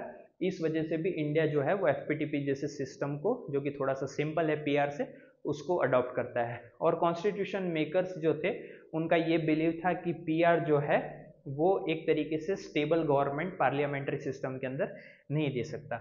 यानी कि पार्लियामेंट्री सिस्टम क्या होता है, India parliamentary system of government है, लोकसभा है, राज्यसभा है हमारे पास में। तो लोकसभा के अंदर अपनी पार्टी कौन बनाएगा, ठीक है, लोकसभा के अंदर अपनी पार्टी कौन बनाएगा, जिसको मेजोरिटी ऑफ सीट्स मिली है, ठीक है, मेजोरिटी ऑफ सीट्स मिली हैं, जिसके पास ज़्यादा सीट्स हैं वो अपनी गवर्नमेंट बना देगा। तो हमारे जो कॉन्स्टिट्यूशन मेकर थे, जिन्होंने हमारा कॉन्स्टिट्यूशन लिखा, जिन्होंने फ्रेम किया, उनका ये मानना था कि अगर हम पीआर सिस्टम को अपनाते हैं तो वो पार्लियामेंट के अंदर एक स्टेबल टाइप ऑफ गवर्नमेंट देने में थोड़ी सी प्रॉब्लम क्रिएट कर सकता है। इस वजह से भी जो इंडिया है वो एफपीटीपी जैसे सिस्टम को अपनाता है। ठीक है। एफपीटीपी क्या करता है, usually give the largest party extra seats. अब जैसे कि कांग्रेस के टाइम पे हमने समझा था कि उनको वोट्स कितने मिले थे, 48% वोट मिले थे, लेकिन सीट्स कितनी मिली थी, 80% सीट्स मिली थी। ठीक है। तो ये एक तरीके से हेल्प करता है कि आपको भले ही वोट कम मिले हैं, लेकिन आपको जो सीट्स हैं वो इतनी मेजोरिटी में मिल जाएंगी कि आप अपनी जो गवर्नमेंट है उसको बना सकते हैं। ठीक है, आप अपनी गवर्नमेंट को बना सकते हैं। और एक जब मेजोरिटी में सीट्स आपके पास होंगी तो आपकी जो गवर्नमेंट है वो एक तरीके से स्टेबल गवर्नमेंट होगी। ठीक है। स्टेबल गवर्नमेंट का क्या मतलब होता है, कई बार पार्लियामेंट के अंदर ऐसी फॉर्म ऑफ गवर्नमेंट भी आपको देखने को मिलती है जो कोलिशन से बनी होती है। कोलिशन यानी कि एक पार्टी जो है जिसको मेजोरिटी ऑफ वोट्स नहीं मिले या मेजोरिटी ऑफ सीट्स नहीं मिली, तो वो छोटी छोटी जो दूसरी पार्टीज हैं उनको अपने साथ में मिला लेती है। तो ये एक तरीके से कोलिशन गवर्नमेंट बन गई। अब कई बार क्या होता है, कोई पार्टी अपना अगर सपोर्ट उस पार्टी से हटा दे जो अभी रूल कर रही है, तो फिर उस पार्टी को आगे चल के प्रॉब्लम आ सकती है। वो पार्टी अगर प्रॉब्लम में आ गई तो उनकी गवर्नमेंट प्रॉब्लम्स में आ सकती है, और वो गवर्नमेंट प्रॉब्लम में आ गई तो फिर जो है स्टेबिलिटी नहीं बनी रहेगी। इस वजह से जो एफपीटीपी है वो ये बताता है कि आपको वोट्स भले ही कम मिले हों, लेकिन आपको सीट्स जो हैं वो उस वोट के प्रपोजन में नहीं मिलती, बल्कि सीट्स हो सकता है आपको ज़्यादा भी मिल जाएंगी। और यहाँ पे कांग्रेस के टाइम पे हमने देखा था। और यही सारी चीज़ें जो हैं वो आपको एक स्टेबल गवर्नमेंट बनाने में हेल्प करेंगी। एफपीटीपी जो है वो डिफरेंट सोशल ग्रुप्स जो हैं उनको यूनाइट करके इलेक्शंस के टाइम पे जो अलग अलग सोशल ग्रुप्स हैं, स्मॉल सोशल ग्रुप्स हो गए या फिर अलग अलग तरीके से जितने भी लोग हैं, जो भी छोटी पार्टीज हैं, उन सभी को इलेक्ट करके एक यूनिटी बनाने का भी काम करता है। PR could push each community to form its own party harmful in a diverse country like India. अब इंडिया जो है एक बहुत डाइवर्स कंट्री है। अगर हम पीआर सिस्टम को अपनाते, और यहाँ पे पीआर सिस्टम में क्या होता है, वोटर्स जो हैं वो पार्टी को वोट करते हैं। पार्टी को वोट करने के हिसाब से अगर हम पीआर सिस्टम को अपना लेते तो जो अलग अलग कम्युनिटीज़ हैं या फिर जो सोशल अलग अलग छोटे छोटे ग्रुप्स हैं वो अपनी पार्टी बना लेते। तो ऐसी बहुत सी पार्टी हो जाती जिसकी वजह से एक स्टेबल फॉर्म ऑफ गवर्नमेंट या एक सेंट्रल के अंदर स्ट्रॉन्ग गवर्नमेंट हमको देखने को नहीं मिलती, जिस वजह से इंडिया जो है वो एफपीटीपी जैसे सिस्टम को अपनाता है, जो कि इलेक्शन के अंदर एक बहुत ईजी वे, एक ईजी तरीका हो सकता है। ठीक है। FPTP has help big parties win clear majorities and prevented purely cast community based parties. अब क्या होता है, एफपीटीपी जो है वो किसी भी पार्टी को मेजोरिटी के अंदर लाने के लिए, ठीक है, यानी कि एफपीटीपी से अगर आप इलेक्शन लड़ते हैं और आपके पास वोट्स भले ही 48% है, लेकिन अगर आपके पास सीट्स 80% है तो आपके पास मेजोरिटी है, और यही मेजोरिटी आपको एक स्टेबल गवर्नमेंट बनाने में हेल्प करेगी। साथ ही में ये आपको कास्ट या कम्युनिटी बेस्ड पार्टीज जो हैं, जो कि पीआर सिस्टम के अंदर देखने को मिल सकती थी अगर हम इसे अडॉप्ट करते, वो सारी जो चीज़ें हैं उनसे रोकता है। India FPTP led to one party dominance earlier. अब जब 1952 में हमारे पहले इलेक्शंस होते हैं तो एक लंबे टाइम तक एक पार्टी का रूल हमको देखने को मिलता है, लेकिन 1989 के बाद कॉलेशन जैसी गवर्नमेंट भी हमको देखने को मिलती है। कॉलेशन गवर्नमेंट क्या होती है वो भी हमने समझा, ठीक है।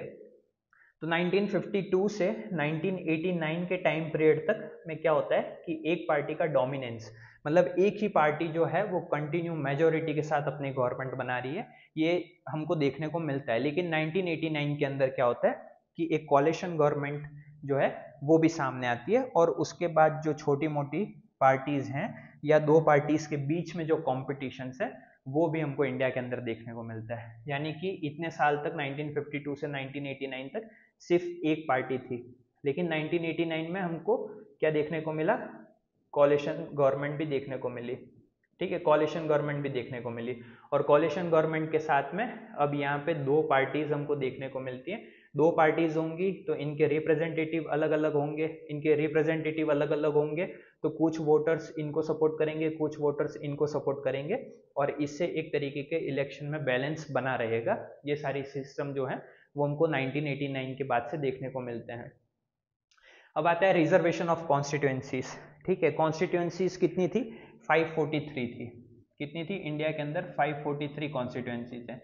इन 543 कॉन्स्टिट्यूएंसीज में रिजर्वेशन देने की बात की, तो रिजर्वेशन देने की बात क्यों कही जा सकती है, ठीक है। एफपीटीपी सिस्टम जो है वो क्या बताता है, जिसको हाईएस्ट वोट्स मिले वो विनर हो जाएगा। मतलब एफपीटीपी के अंदर किसी पर्सन को सबसे ज्यादा वोट मिले हैं तो वो विनर है। और यही जो चीज है वो स्मॉलर सोशल ग्रुप्स हैं, यानी कि जो माइनॉरिटी हैं, जो छोटे सोशल ग्रुप्स हैं, उनको कई बार नुकसान पहुंचा सकती है, ठीक है। इस वजह से, और ये नुकसान पहुंचा सकती है ऐसा आइडिया क्यों आया, क्योंकि पास्ट के टाइम पे, इंडिया के पास्ट हिस्ट्री में हम जब देखें तो हमको कास्ट के बेसिस पे, ठीक है, कास्ट के बेसिस पे डिस्क्रिमिनेशन देखने को मिलता है, ठीक है। और यही रीजन था कि जो है रिजर्वेशन हमने इन कॉन्स्टिट्यूएंसीज के अंदर इंट्रोड्यूस किया, ठीक है। तो in India caste based society dominant caste can win everywhere. मतलब कास्ट बेसिस डिस्क्रिमिनेशन में क्या होता था, जो मेजोरिटी के अंदर है, जो लोग ज्यादा हैं वो तो हमेशा जीत जाएंगे, लेकिन जो स्मॉलर सोशल ग्रुप्स हैं, ठीक है, या फिर जो लोग माइनॉरिटीज के अंदर है वो हमेशा हार जाएंगे, और फिर वो अपना रिप्रेजेंटेशन देने के लिए कभी ऊपर आ ही नहीं पाएंगे। इस वजह से, या फिर जो ऑप्रेस्ड ग्रुप्स हैं, ठीक है, रिमेन अनप्रेजेंटेड अंडर एफपीटीपी। और जब हमने एफपीटीपी जैसे सिस्टम को अपनाया तो जो ऑप्रेस्ड ग्रुप्स हैं, स्मॉल सोशल ग्रुप्स हैं, या जो माइनॉरिटी लोग हैं, वो कभी भी अपना रिप्रेजेंटेशन दे ही नहीं पाएंगे, हमेशा अनरिप्रेजेंटेटेड रह जाएंगे एफपीटीपी सिस्टम के अंदर। Constitution maker new this problem and plan protection. अब जब कॉन्स्टिट्यूशन के जो मेकर्स थे, जो फ्रेमर्स थे हमारे, उन्होंने जब इन सारी चीज़ों को समझा तो फिर उन्होंने कॉन्स्टिट्यूएंसीज के अंदर रिजर्वेशन देने की बात की, लेकिन उनके पास उस टाइम पे कोई एक सिंपल सा या लॉजिकल आंसर था नहीं। तो उस टाइम पे जो था वो ब्रिटिशर्स की हेल्प ली, लेकिन ब्रिटिशर्स ने सेपरेट इलेक्टोरेट्स की बात की। अब सेपरेट इलेक्टोरेट्स क्या होता है कि जैसे एक कॉन्स्टिट्यूएंसी है, एक कॉन्स्टिट्यूएंसी से मैं कह दूं कि यहाँ से एससी या फिर एसटी की सीट रिजर्व्ड है, तो जो ब्रिटिश गवर्नमेंट ने कहा था वो ये कहा था कि जो यहाँ के वोटर्स हैं, यहाँ के जो वोटर्स हैं, ठीक है, वो भी इसी कैटेगरी से, किससे, या तो एससी से या एसटी से होंगे। लेकिन ये आइडिया इतना सुटेबल था नहीं। क्या था, separate electorates allowed only that community to vote for its candidate. यहाँ से अगर इस कॉन्स्टिट्यूएंसी से एससी या एसटी का कोई पर्सन खड़ा हो रहा है इलेक्शन लड़ने के लिए, तो जो ब्रिटिशर्स थे, अभी जो प्रीवियस पॉइंट पढ़ा हमने, ब्रिटिशर्स यूज सेपरेट इलेक्टोरेट्स, उसमें क्या था कि जो वोटर्स हैं, जो वोट कर रहे हैं, वो भी एससी या एसटी के ही होने चाहिए। लेकिन ये भी कहीं बहुत अच्छा सॉल्यूशन नहीं था। इस वजह से जो कॉन्स्टिट्यूशन असेंबली थी उसने इस सेपरेट इलेक्टोरेट्स वाले सिस्टम को क्या कर दिया, रिजेक्ट कर दिया। और फिर हमने क्या किया, एक तरीका अपनाया जो कि था रिजर्व्ड कॉन्स्टिट्यूएंसी, ठीक है। यानी कि हम कॉन्स्टिट्यूएंसीज में कुछ सीट्स जो हैं, लिमिटेड सीट्स जो हैं, वो रिजर्वेशन पे रखेंगे। रिजर्वेशन के ऊपर रखने का मतलब एससी या एसटी जो लोग हैं उनके लिए, क्योंकि ये उस टाइम पे माइनॉरिटीज थे। और पास के सिस्टम में हम ये भी देखते हैं कि जो कास्ट बेसिस डिस्क्रिमिनेशन था वो भी देखने को मिलता है। तो अगर ये एससी एसटी के साथ में प्रेजेंट की कंडीशंस में भी अगर इस तरीके की कोई चीजें हुई तो फिर हमारे पास आंसर्स क्या होंगे, कुछ तो हमारे पास सॉल्यूशंस होना चाहिए, तो फिर हमने ये वाला अपनाया कि हम कॉन्स्टिट्यूएंसीज के अंदर कुछ जो सीट्स हैं वो रिजर्व रखेंगे, यानी कि जो टोटल 543 सीट्स हैं उसके अंदर जो कुछ सीट्स हैं वो एससी के लिए, कुछ सीट्स जो हैं वो एसटी के लिए रिजर्व कर देंगे। अब ये कितनी करी वो हम आगे समझते हैं। ऑल वोटर्स कैन वोट, यानी कि जैसे कि यहाँ पे समझा था सेपरेट इलेक्टोरेट्स के अंदर कि जो उसी पार्टी के या उसी कम्युनिटी के लोग हैं वो वोट करेंगे, लेकिन जो रिजर्व कॉन्स्टिट्यूएंसी वाला कॉन्सेप्ट था जो कि हमारे कॉन्स्टिट्यूशन के फ्रेमर्स ने अपनाया, उसमें क्या था कि कोई भी वोटर किसी भी कम्युनिटी का वोट दे सकता है, लेकिन जो SC ST हैं जो कैंडिडेट हैं वो ही उस रिजर्व सीट से इलेक्शन लड़ेंगे। यानी कि इलेक्शन लड़ना है अगर इस कॉन्स्टिट्यूएंसी से और ये सीट किसी SC या ST पर्सन के लिए रिजर्व है, तो यहाँ से कोई जनरल कैटेगरी या कोई और कैटेगरी से पर्सन आके इलेक्शन लड़ नहीं सकता। वोट इनको जरूर दे सकता है लेकिन लड़ नहीं सकता। ठीक है।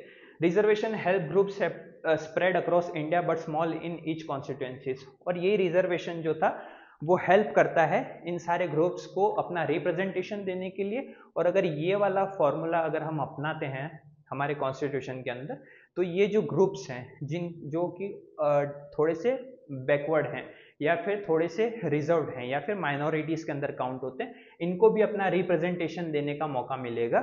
इसी वजह से हमने जो रिजर्व कॉन्स्टिट्यूएंसी का क्राइटेरिया था वो अपनाया। अब SC ST reservation in Lok Sabha and assembly extended till 2030। जब ये रिजर्वेशन की बात कही गई थी तो उस टाइम पे ये 10 साल के लिए था, मतलब 10 ईयर्स के लिए इनको हम रखेंगे, फिर बाद में शायद हटा दिया जाएगा। लेकिन अभी जो है लोकसभा के और असेंबलीज के अगर इलेक्शंस होते हैं तो उसमें SC और ST का जो रिजर्वेशन है वो 2030 तक के इलेक्शंस तक चलेगा। उसके आगे अगर हो तो फिर जो गवर्नमेंट है उसको और आगे बढ़ा सकती है या फिर यहाँ 2030 के अंदर खत्म कर सकती है, लेकिन अभी तक तो जो हमको पता है वो 2030 तक ये कंटिन्यू रहेगा। ठीक है। लोकसभा के अंदर कितनी 84, अब ये बहुत इंपॉर्टेंट लाइन है, आपसे पूछा जाए कि 543 कॉन्स्टिट्यूएंसीज जो हैं, ठीक है, 543 कॉन्स्टिट्यूएंसीज जो हैं उसमें से SC की सीट्स कितनी हैं और ST की सीट्स कितनी हैं, मतलब शेड्यूल कास्ट की और शेड्यूल ट्राइब की सीट कितनी है। तो 2019 के अकॉर्डिंग 84 जो SC सीट्स थी और 47 जो ST की सीट्स थी। ठीक है, मतलब कि 543 में से 84 जो है और SC है और 47 जो ST हैं उनकी सीट्स को हमने रिजर्व कर लिया। लगभग 131 होता है शायद ये। ठीक है, 84 और 47, हाँ 131 जो सीट्स हैं 543 में से वो इन दो ग्रुप्स के लिए रिजर्व कर रही है। ठीक है, लेकिन ये रिजर्व कौन करेगा? ठीक है, रिजर्व करने के लिए भी हमारे पास रिजर्व तो हमने कर लिया कॉन्स्टिट्यूशन के अकॉर्डिंग, लेकिन कौन करेगा इसका आंसर कौन देगा? डेलिमिशन कमीशन देगा। और ये जो डेलिमिशन कमीशन है वो डिसाइड करता है कि कौन सी सीट जो है वो रिजर्व रखनी है, मतलब कि कौन सी कॉन्स्टिट्यूएंसी की इन 543 सीट्स में से एक सीट जो है वो यहाँ पे SC के लिए है, फिर यहाँ पे दूसरी सीट जो है वो ST के लिए है। ये कौन तय करेगा? तो डेलिमिशन कमीशन जो है वो ये डिसाइड करता है। It reserve the constituency with highest SC ST population spread SC seats region wise. अब यहाँ पे एक बहुत इंपॉर्टेंट लाइन है कि ये रिजर्व रखेगा कैसे। डेलिमिशन कमीशन जो है वो रिजर्व करता है, ये तो हमको पता चल गया। कितनी सीट्स रिजर्व हैं हमारी 543 कॉन्स्टिट्यूएंसीज में? तो 84 SC के लिए हैं, 47 ST के लिए हैं, ये भी हमको पता चल गया। कब तक हैं? तो 2030 तक हैं, ये भी हमको पता चल गया। लेकिन कैसे होगा? तो जहां पे भी SC हैं, मतलब कि शेड्यूल कास्ट जो है उनको ये सीट रीजन वाइज मिलेगी। ठीक है, मतलब रीजन वाइज जो है वो इनका रिजर्वेशन इनको दिया जाएगा। और जो ST हैं, ठीक है, यानी कि जो शेड्यूल ट्राइब्स हैं, वो उनकी पॉपुलेशन जिस भी एरिया के अंदर उनकी पॉपुलेशन ज़्यादा है वहाँ पे उनको इन सीट्स का रिजर्वेशन दिया जाएगा। आई बात समझ में? जैसे कि ST है, ठीक है, उनके लिए रिजर्व सीट का क्राइटेरिया कैसे होगा? तो एक कॉन्स्टिट्यूएंसी है यहाँ पे फॉर एग्जाम्पल जहाँ पे ST लोगों की जो पॉपुलेशन है वो ज़्यादा है। ठीक है, यहाँ पे बहुत से लोग जो हैं वो इस पर्टिकुलर कैटेगरी से बिलोंग करते हैं, तो ये सीट इनके लिए रिजर्व कर लो। लेकिन SC के लिए क्या क्राइटेरिया था? रीजन वाइज का, मतलब जहाँ पे भी ये लोग हैं या जिस जिस भी एरिया में या जिस जिस भी रीजन में ये फैले हुए हैं उसके अकॉर्डिंग इनकी सीट जो है वो रिजर्व करी जाएंगी। कितनी करी जाएंगी? तो 84 SC के लिए करी जाएंगी। ठीक है, ये चीज़ याद रखना बहुत इंपॉर्टेंट है। 84 जो सीट्स हैं वो शेड्यूल कास्ट के लिए करी जाएंगी और 47 सीट्स जो हैं वो शेड्यूल ट्राइब के लिए करी जाएंगी। ठीक है, टोटल पूछ ले तो 131 सीट्स हैं। कितने में से पूछे तो आपको पता होना चाहिए 543 सीट्स के अंदर से 131 जो है वो रिजर्व्ड है। 131 में से 47 जो है वो शेड्यूल ट्राइब के लिए हैं और SC के लिए 84 है 131 में से। कौन करता है? डेलिमिशन कमीशन करता है। और कैसे करता है?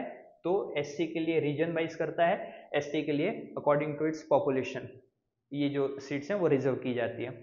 और एक तरीका होता है कि अभी हम लोग देख रहे हैं MLAs जो हैं, MPs जो हैं, उसमें मेल डोमिनेंस बहुत ज़्यादा है। तो वुमेन एम्पावरमेंट को जो है वो गवर्नमेंट के अंदर लाने के लिए विमेन रिजर्वेशन की भी बात कही जाती है।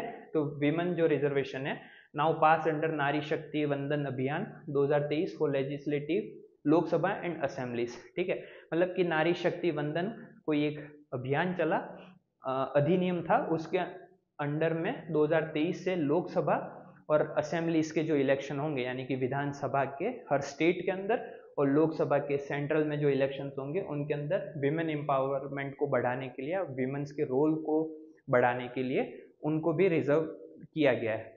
ठीक है, अब है फ्री एंड फेयर इलेक्शन।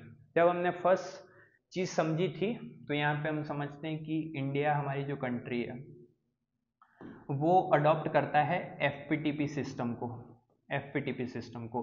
लेकिन ये FPTP सिस्टम किस तरीके से होना चाहिए? एज अ डेमोक्रेटिक वे में होना चाहिए। ठीक है, डेमोक्रेटिक वे में होना चाहिए। और डेमोक्रेटिक वे में इलेक्शन तभी किए जा सकते हैं, उसका एक बहुत इंपॉर्टेंट पॉइंट हमने समझा था कि फ्री और फेयर इलेक्शन, यानी कि वोट करवाने से लगा करके वोट की काउंटिंग तक में कोई भी प्रॉब्लम नहीं आनी चाहिए, वो बहुत फेयर चीज़ होनी चाहिए, तब जाके जो हमारे इलेक्शंस हैं वो एक तरीके से डेमोक्रेटिक हो सकते हैं। तो फ्री एंड फेयर इलेक्शंस पे अगर आपको क्वेश्चन पूछा और पूछ ले कि फ्री एंड फेयर इलेक्शन के इंपॉर्टेंट पॉइंट्स क्या हो सकते हैं, तो आपके पास आंसर होना चाहिए सबसे पहला यूनिवर्सल अडल्ट सफरेज। इसको हम अभी डिटेल से समझेंगे यूनिवर्सल अडल्ट सफरेज है क्या। उसके बाद इंडिपेंडेंट इलेक्शन कमीशन, यानी कि यूनिवर्सल अडल्ट सफरेज में हम ये समझते हैं कि फर्स्ट जो कौन सा पर्सन वोट देने के लिए एलिजिबल है, सेकंड जो इलेक्शन कमीशन है जो कि इन सभी इलेक्शन को सुपरवाइज करता है। और इलेक्शन कमीशन कौन कौन से जो इलेक्शन है उनको सुपरवाइज करता है ये अभी हम इलेक्शन कमीशन में पढ़ेंगे। इक्वल और फेयर कंपटीशन होना चाहिए। इक्वल और फेयर कंपटीशन का मतलब है on the basis of religion, on the basis of caste. ठीक है, किसी के साथ भी डिस्क्रिमिनेशन नहीं होना चाहिए। ठीक है, secret ballot system, voter can vote privately without pressure, fear और इन्फ्लुएंस। अब सीक्रेट बैलेट सिस्टम अभी जो है वो इलेक्ट्रॉनिक वोटिंग मशीन के थ्रू हम वोट करते हैं, तो उसमें जो वोटर्स हैं यानी कि जो वोट दे रहे हैं वो उनके पास अपनी एक प्रिवेसी होगी कि वो जिसको चाहें उसको वोट दे सकते हैं। उनके अपने ओपिनियन हैं, वो जिस भी रिप्रेजेंटेटिव को जाके किसी भी पार्टी को वोट देना चाहें वो दे सकते हैं बिना किसी प्रेशर के। ठीक है, बिना किसी फियर के और बिना किसी इन्फ्लुएंस के। अगर कोई पार्टी आती है और कुछ उनको पैसे दे देती है या इलेक्शंस में ये सारी चीज़ें चलती हैं, अगर उनके ऊपर कोई प्रेशर बनाती है कि आप इस पर्टिकुलर कास्ट के हैं और जो नेताजी खड़े हो रहे हैं वो भी पर्टिकुलर कास्ट के हैं तो आपको हमको ही वोट देना है, तो ये एक तरीके का प्रेशर हुआ वोटर्स के ऊपर। ठीक है, या फिर कोई डर कि आपने हमको वोट नहीं दिया या हम नहीं जीते, तो एक तरीके से उनको कोई थ्रेट देता है। ठीक है, या फिर इन्फ्लुएंस करता है गलत तरीके से।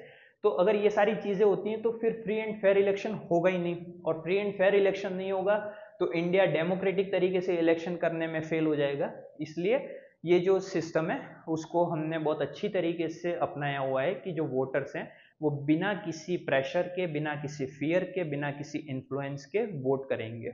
ठीक है, free from malpractices, no bribing, मतलब कि कोई भी रिश्वत, rigging, misuse of government machinery और इंटिमिडेशन ऑफ वोटर्स, यानी कि मेल प्रैक्टिसेस से भी हमको फ्री रहना है। जैसे कि किसी तरीके की कोई रिश्वत दे के अगर आप वोट लेने की कोशिश करते हैं, किसी को डरा करके कोई वोट लेने की कोशिश करते हैं, या फिर जो गवर्नमेंट मशीनरी है, अभी जब हम इलेक्शन कमीशन पढ़ेंगे, ECI पढ़ेंगे, इलेक्शन कमीशन ऑफ इंडिया, तो उसमें समझेंगे कि जो स्टेट की मशीनरी होती है यानी कि स्टेट के जो गवर्नमेंट एम्प्लॉयज हैं वो इलेक्शन के अंदर किस तरीके से इलेक्शन को करवाने में हेल्प करते हैं। अगर कोई ऐसी पार्टी है जो कि जो इलेक्शन कमीशन के थ्रू जो लोग हैं जिनके ड्यूटीज़ लगी उन्हीं को खरीद ले या उन्हीं के ऊपर कोई प्रेशर बना दे, तो वो भी एक गलत तरीका हो सकता है फ्री एंड फेयर इलेक्शन को करवाने का या उसे रोकने का। ये सारी चीज़ें जो हैं वो फ्री एंड फेयर इलेक्शन को बताती हैं कि आप जो है यूनिवर्सल अडल्ट सफरेज को फॉलो करेंगे, इंडिपेंडेंट इलेक्शन कमीशन होना चाहिए, इक्वल और फेयर कंपटीशन होना चाहिए, ठीक है, बिना किसी प्रेशर, बिना किसी फियर और बिना किसी इन्फ्लुएंस के, और फ्री फ्रॉम मेल प्रैक्टिसेस, ना आप किसी को रिश्वत दे सकते हैं, और फिर जो भी गवर्नमेंट मशीनरी है उनको ना आप डरा धमका के या उनके साथ कोई भी भ्रष्टाचार करके इलेक्शंस नहीं करवा सकते। अब बहुत इंपॉर्टेंट चीज़ है universal franchise and right to contest, ठीक है। एक इम्पॉर्टेंट डेट है 28 मार्च 1989, ठीक है। ये इम्पोर्टेंट क्यों है? क्योंकि जब हमने आगे समझा था कि जो 18 साल से अबव लोग हैं या 18 ईयर के लोग हैं वो वोट कर सकते हैं, लेकिन 28 मार्च 1989 से पहले ये जो एज थी वो थी 21 ईयर्स। मतलब कि 1952 से 1989 तक में जो इलेक्शंस हुए थे उसमें अडल्ट किसको काउंट किया जाएगा? जो 21 ईयर का है, या फिर वोट कौन दे सकता है? जो 21 साल का है। लेकिन 28 मार्च 1989 के बाद एक अमेंडमेंट आता है, 61 amendment of Indian constitution. Amendment यानी कि संशोधन, ठीक है। 61 अमेंडमेंट ऑफ इंडियन कॉन्स्टिट्यूशन आता है 1989 के अंदर, मतलब 61वां संविधान संशोधन, और ये बताता है ये 21 ईयर जो है वो एक तरीके से रिड्यूस हो गए, और अब जो है वो 18 ईयर का जो इंसान है वो एलिजिबल है आपके इलेक्शंस में वोट करने के लिए, ठीक है। तो ये अमेंडमेंट और ये डेट आपको बहुत अच्छी तरीके से याद रखनी है जब आप यूनिवर्सल फ्रेंचाइज या राइट टू कंटेस्ट जैसे क्वेश्चंस के आंसर दे रहे हैं। तो कॉन्स्टिट्यूशन आंसर 2 की इलेक्शंस, मतलब सबसे पहले तो कॉन्स्टिट्यूशन जो है वो फ्री एंड फेयर इलेक्शन को या इलेक्शन को डेमोक्रेटिक वे में करवाने के लिए 2 क्वेश्चंस पूछता है कि वोट कौन करेगा और कंटेस्ट कौन करेगा। मतलब कि वोटर जो होंगे उनके लिए कुछ एलिजिबिलिटी होनी चाहिए और जो कंटेस्टेंट्स हैं उनके लिए कुछ एलिजिबिलिटी होनी चाहिए या नहीं होनी चाहिए। तो ये कॉन्स्टिट्यूशन ने बहुत अच्छी तरीके से बताया। जिसमें वोट कौन करेगा तो हम समझ गए कि the person who is above 18 year वो आराम से एलिजिबल है वोट करने के लिए। उसकी कोई एजुकेशन क्वालिफिकेशन है या नहीं है, ठीक है, बहुत अच्छे से पढ़ा लिखा है या नहीं है, ये सारी चीज़ें इसमें मैटर नहीं करती, या इनको एड नहीं किया गया, बस उसकी एज जो है वो 18 साल होनी चाहिए। India follow standard democratic practices, election require universal adult franchise. Universal adult franchise मतलब यही कि 18 साल वाला कॉन्सेप्ट है। All adult citizen have the right to vote. जितने भी वयस्क जो सिटीजन्स हैं या 18 साल से ऊपर के सिटीजन्स हैं उनके पास मत देने का अधिकार है, यानी कि राइट टू वोट है, ठीक है। Earlier adult mean 21+ year. तो पहले ये जो कॉन्सेप्ट था वो कौन सा था? 21 ईयर का। लेकिन 21 ईयर का कॉन्सेप्ट जो था वो एक अमेंडमेंट में बदल गया, जो कि अभी हमने डिस्कस किया।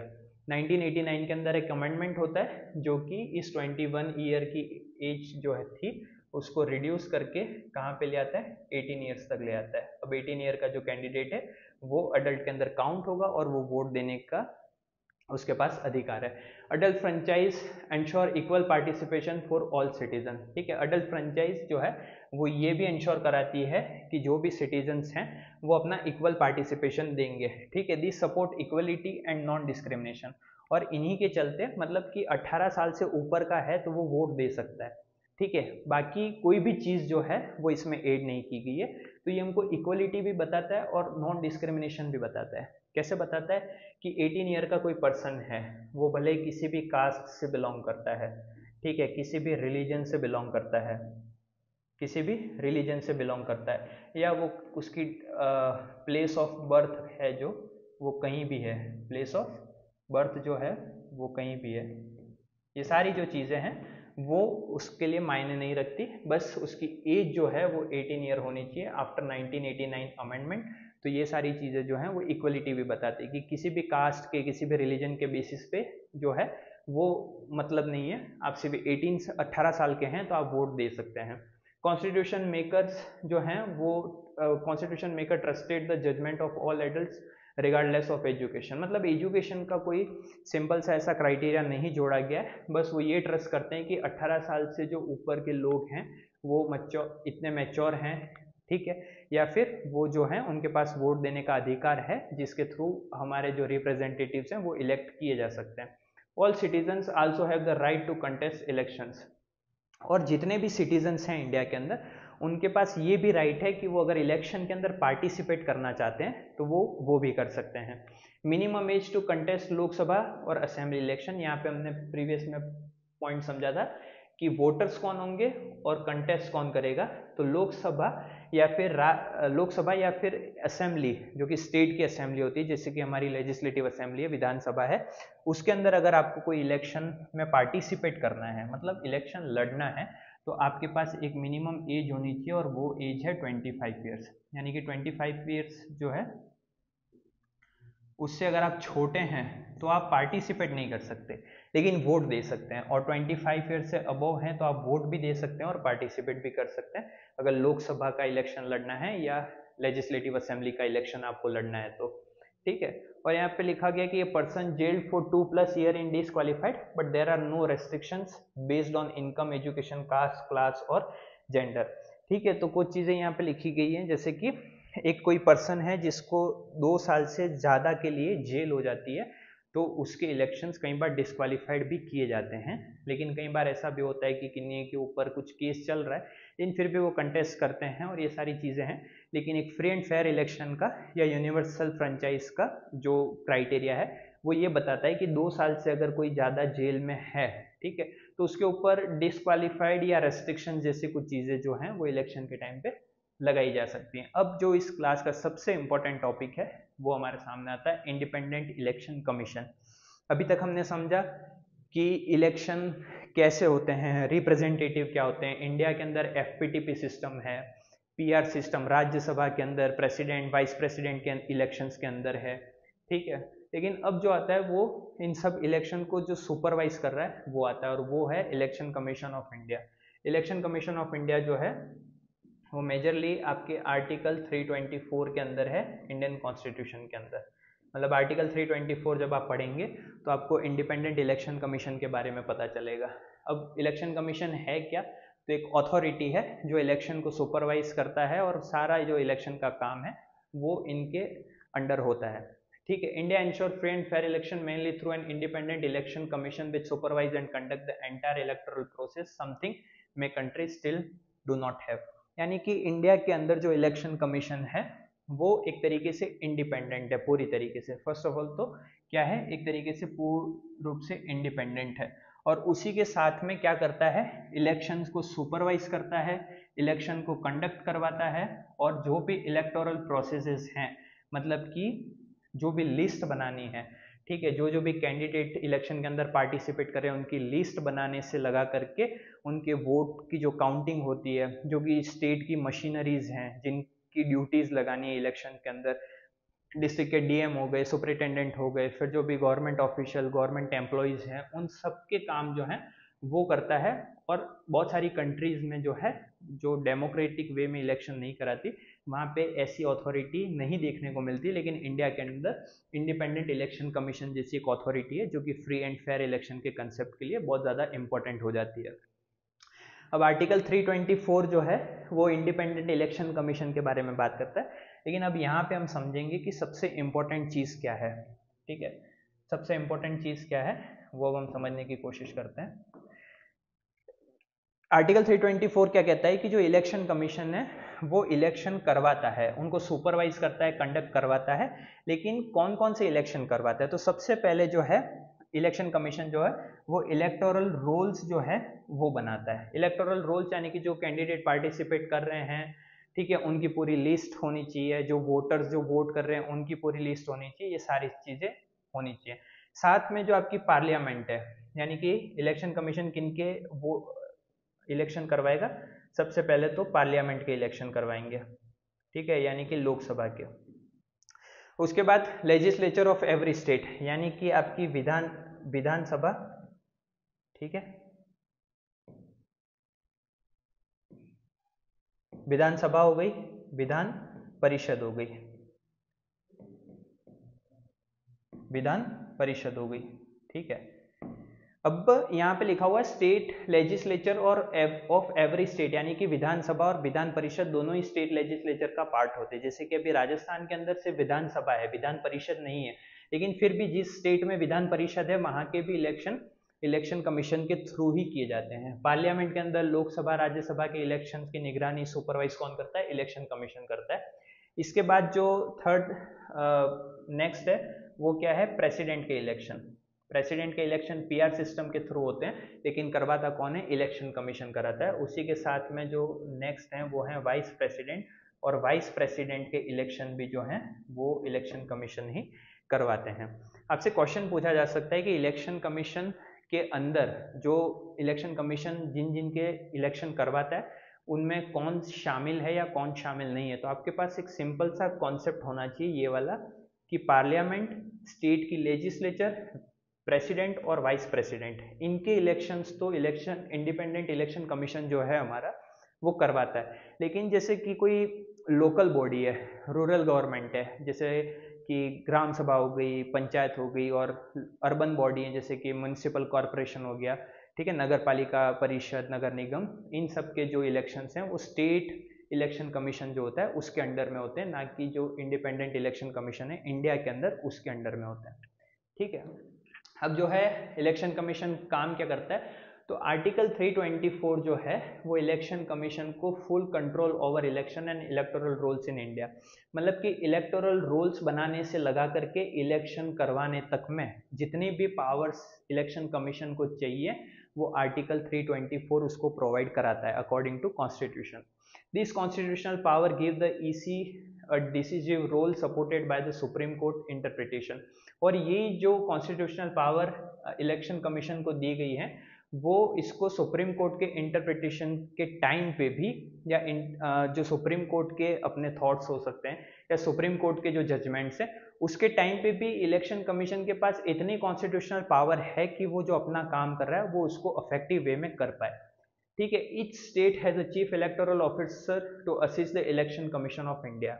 ठीक है, इंडिया का क्राइटेरिया क्या है? इंडिया के अंदर एक इलेक्शन कमीशन है, इंडिया के अंदर एक इलेक्शन कमीशन है, पूरे इंडिया का एक इलेक्शन कमीशन है, और हर स्टेट के अंदर एक इलेक्टोरल ऑफिसर होगा। कौन होगा? एक इलेक्टोरल ऑफिसर होगा, और ये इलेक्टोरल ऑफिसर जो है वो किसको असिस्ट करेंगे? किसको असिस्ट करेंगे? चीफ इलेक्शन कमीशन को, जो कि इंडिया के अंदर जो एक अथॉरिटी बनी हुई है इलेक्शन कमीशन, उसके लिए एक चीफ इलेक्शन कमिश्नर होगा। ठीक है, एक सीईसी होगा, और ये जो इलेक्टोरल ऑफिसर्स हैं वो हर स्टेट के अंदर होंगे, हर स्टेट के अंदर होंगे। ठीक है, एवरी स्टेट। ठीक है, तो ये जो इलेक्टोरल ऑफिसर है वो स्टेट के रिगार्डिंग या जो भी इलेक्शन के रिगार्डिंग प्रोसेसेस हैं वो इनको, ये जो 1 सीईसी जो हैं इंडिया में इलेक्शन कमीशन के, उनको असिस्ट करेंगे। ठीक है, लोकल बॉडी के इलेक्शन अभी हमने समझा कि जो है वो सेपरेटली हैंडल्ड किए जाते हैं स्टेट की जो इलेक्शन कमीशन है उसके द्वारा, इंडिपेंडेंट ऑफ द ईसीआई।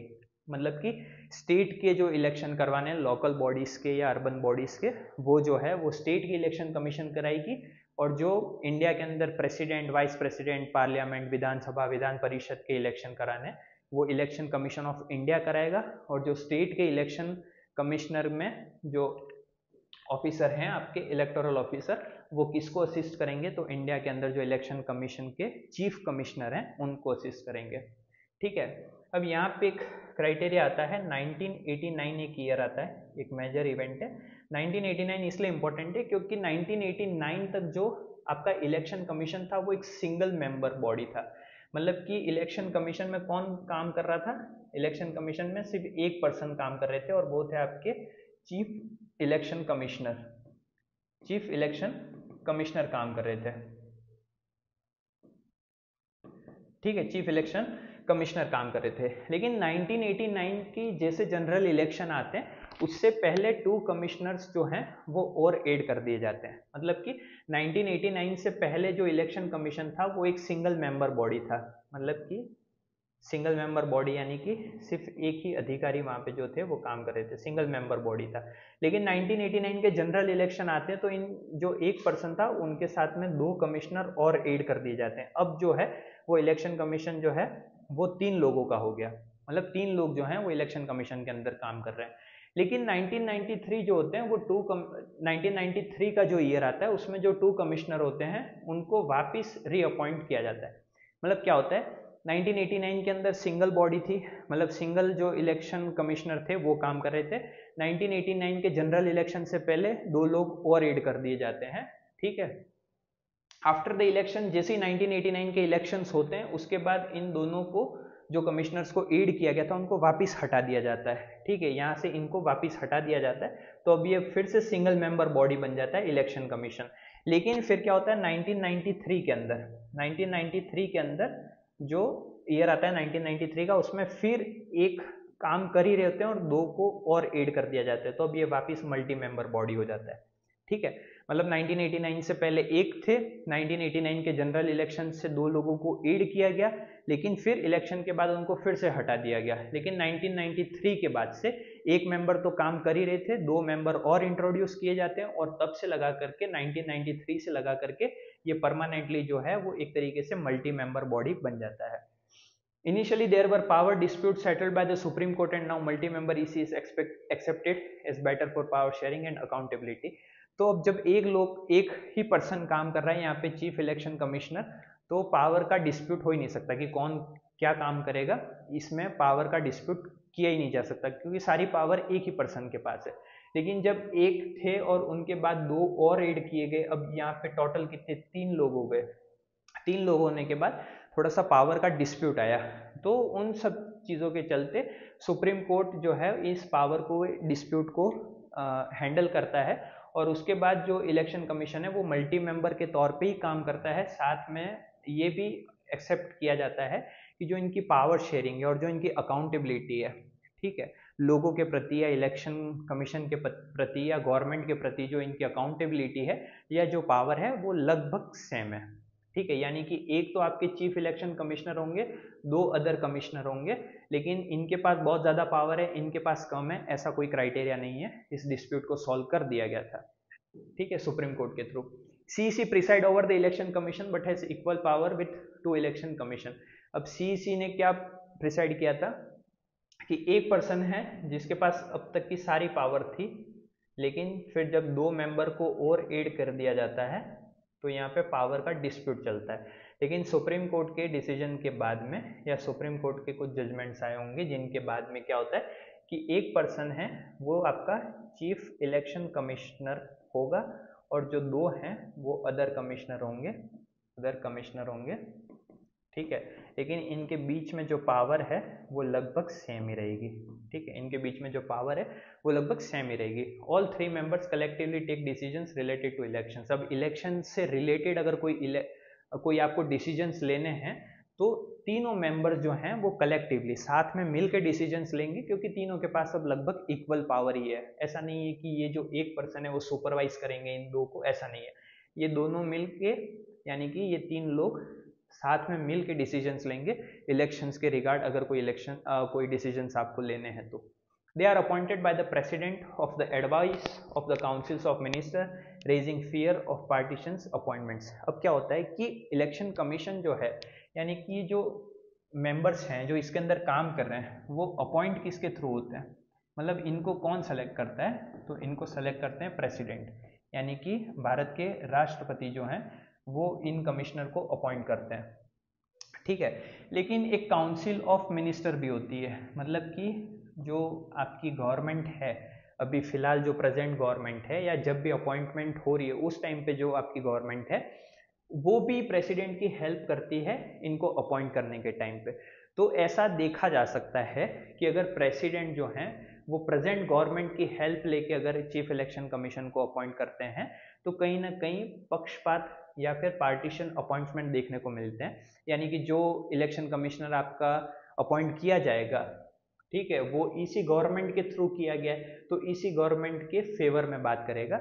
ये सारी चीज़ें चली थी।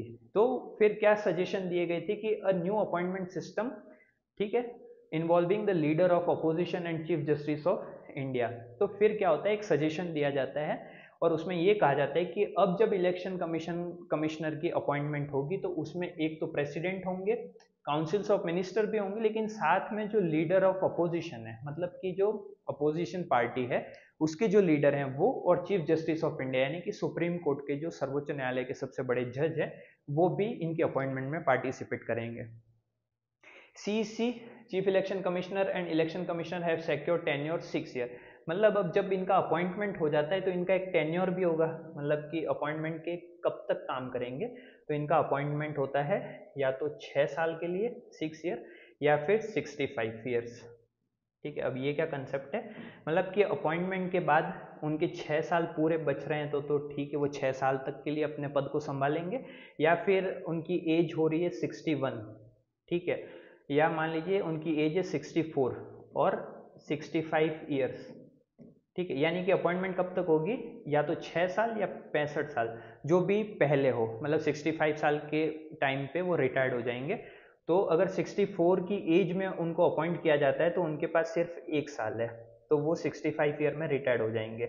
अब ऐसा नहीं है कि 64 में जब उनको अपॉइंट किया गया है तो वो 6 साल तक के लिए रहेंगे, 6 साल या 65 साल में जो भी पहले हो रहा है तब तक के लिए उनको अपॉइंट किया जाता है। ठीक है, CC can be removed only by the president. अब जब अपॉइंटमेंट हो गई, इनका टेन्योर हो गया 6 ईयर और 65 ईयर, तो जब इनको हटाना है, ठीक है, अगर कुछ ऐसा काम होता है जिसकी वजह से CEC को हटाना पड़े, तो वो कब हटाया जा सकता है और किसके थ्रू हटाया जा सकता है, by the president of India after special majority recommendation of both houses, इसी can be remove by the president.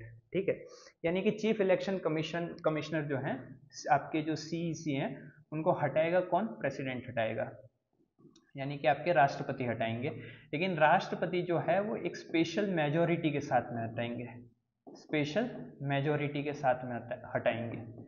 Special majority क्या होती है, जब आपके पास मान लीजिए कि 100 लोग हैं, ठीक है, इन 100 लोग में से 2/3 पर्सन जो हैं, 2/3 पर्सन जो हैं वो इनको हटाने के पक्ष में होने चाहिए, तब इसको स्पेशल मेजोरिटी माना जाएगा। एक सिंपल मेजोरिटी का क्राइटेरिया होता है कि आपकी लोकसभा के अंदर कितने लोग प्रेजेंट हैं और उसमें से भी जो वोट दे रहे हैं वो कितनों ने दिया है, लेकिन स्पेशल मेजोरिटी में क्या है कि अगर 100 लोग हैं तो 100 का जो 2/3 पर्सन है, 2/3 लोग जो हैं वो इनको हटाने के लिए स्पेशल मेजोरिटी में पार्टिसिपेट करने चाहिए। तो हटाएगा कौन, प्रेसिडेंट हटाएगा, साथ ही में स्पेशल मेजोरिटी के साथ हटाएंगे, और रिकमेंडेशन ऑफ बोथ हाउसेस, यानी कि दोनों जो हाउसेस हैं आपके लोकसभा और राज्यसभा, उनके रिकमेंडेशन के साथ में इनको हटाया जाएगा।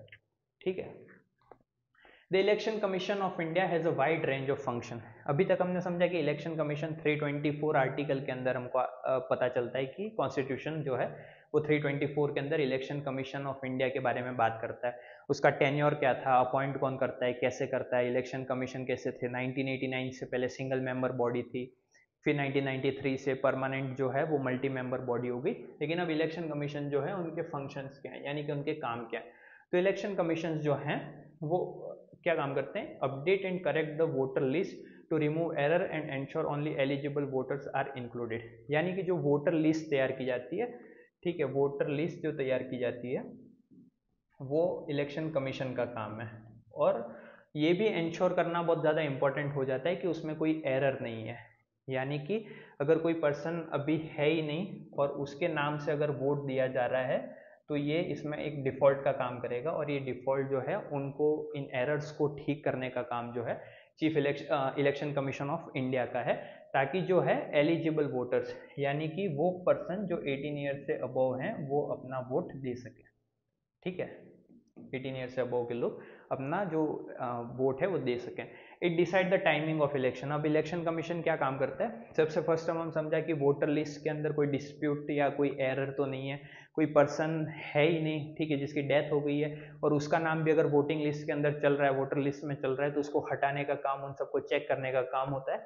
सेकंड जो फंक्शन है वो क्या करता है कि इलेक्शंस की जो टाइमिंग है, ठीक है, उनको डिसाइड करता है कि इलेक्शंस करवाए जाएंगे, लेकिन कौन से टाइम पे करवाए जाएंगे।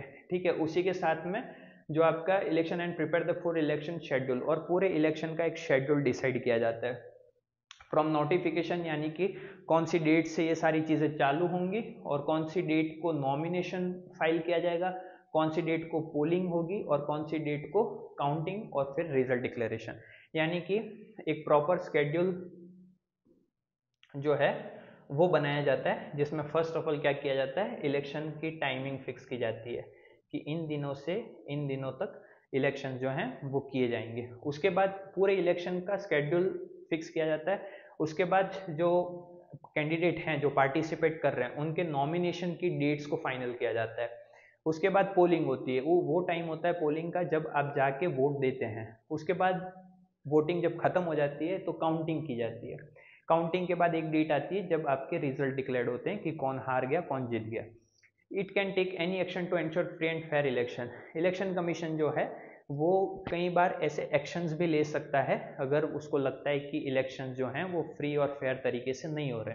वो एक्शन कौन से हैं, वो इलेक्शन को पोस्टपोन कर सकते हैं या फिर कैंसिल कर सकते हैं। ऑर्डरिंग रीपोल और रीकाउंट, उनको कई बार ऐसा लग सकता है कि जो वोटिंग हुई है वो बहुत अच्छे तरीके से नहीं हुई है या फ्री एंड फेयर तरीका यूज़ नहीं किया गया है, तो वो या तो उन वोटिंग को रीकाउंट करवा सकते हैं, यानी कि वापस से उनकी गिनती करवाई जाएगी, या फिर रीपोल जो पूरा मैकेनिज्म था वो ही चेंज किया जाएगा। And enforcing the model code of conduct, model code of conduct यानी कि आचार संहिता, मतलब एक फिक्स डेट के पास बाद से जो इलेक्शन कमीशन है वो मॉडल कोड ऑफ कंडक्ट को लागू करता है, और उसके बाद से कोई भी पॉलिटिकल पार्टीज जो हैं वो अपनी रैली नहीं निकाल सकती है या किसी भी तरीके का ट्रीट जो होती है वो लोगों के सामने नहीं ला सकती है।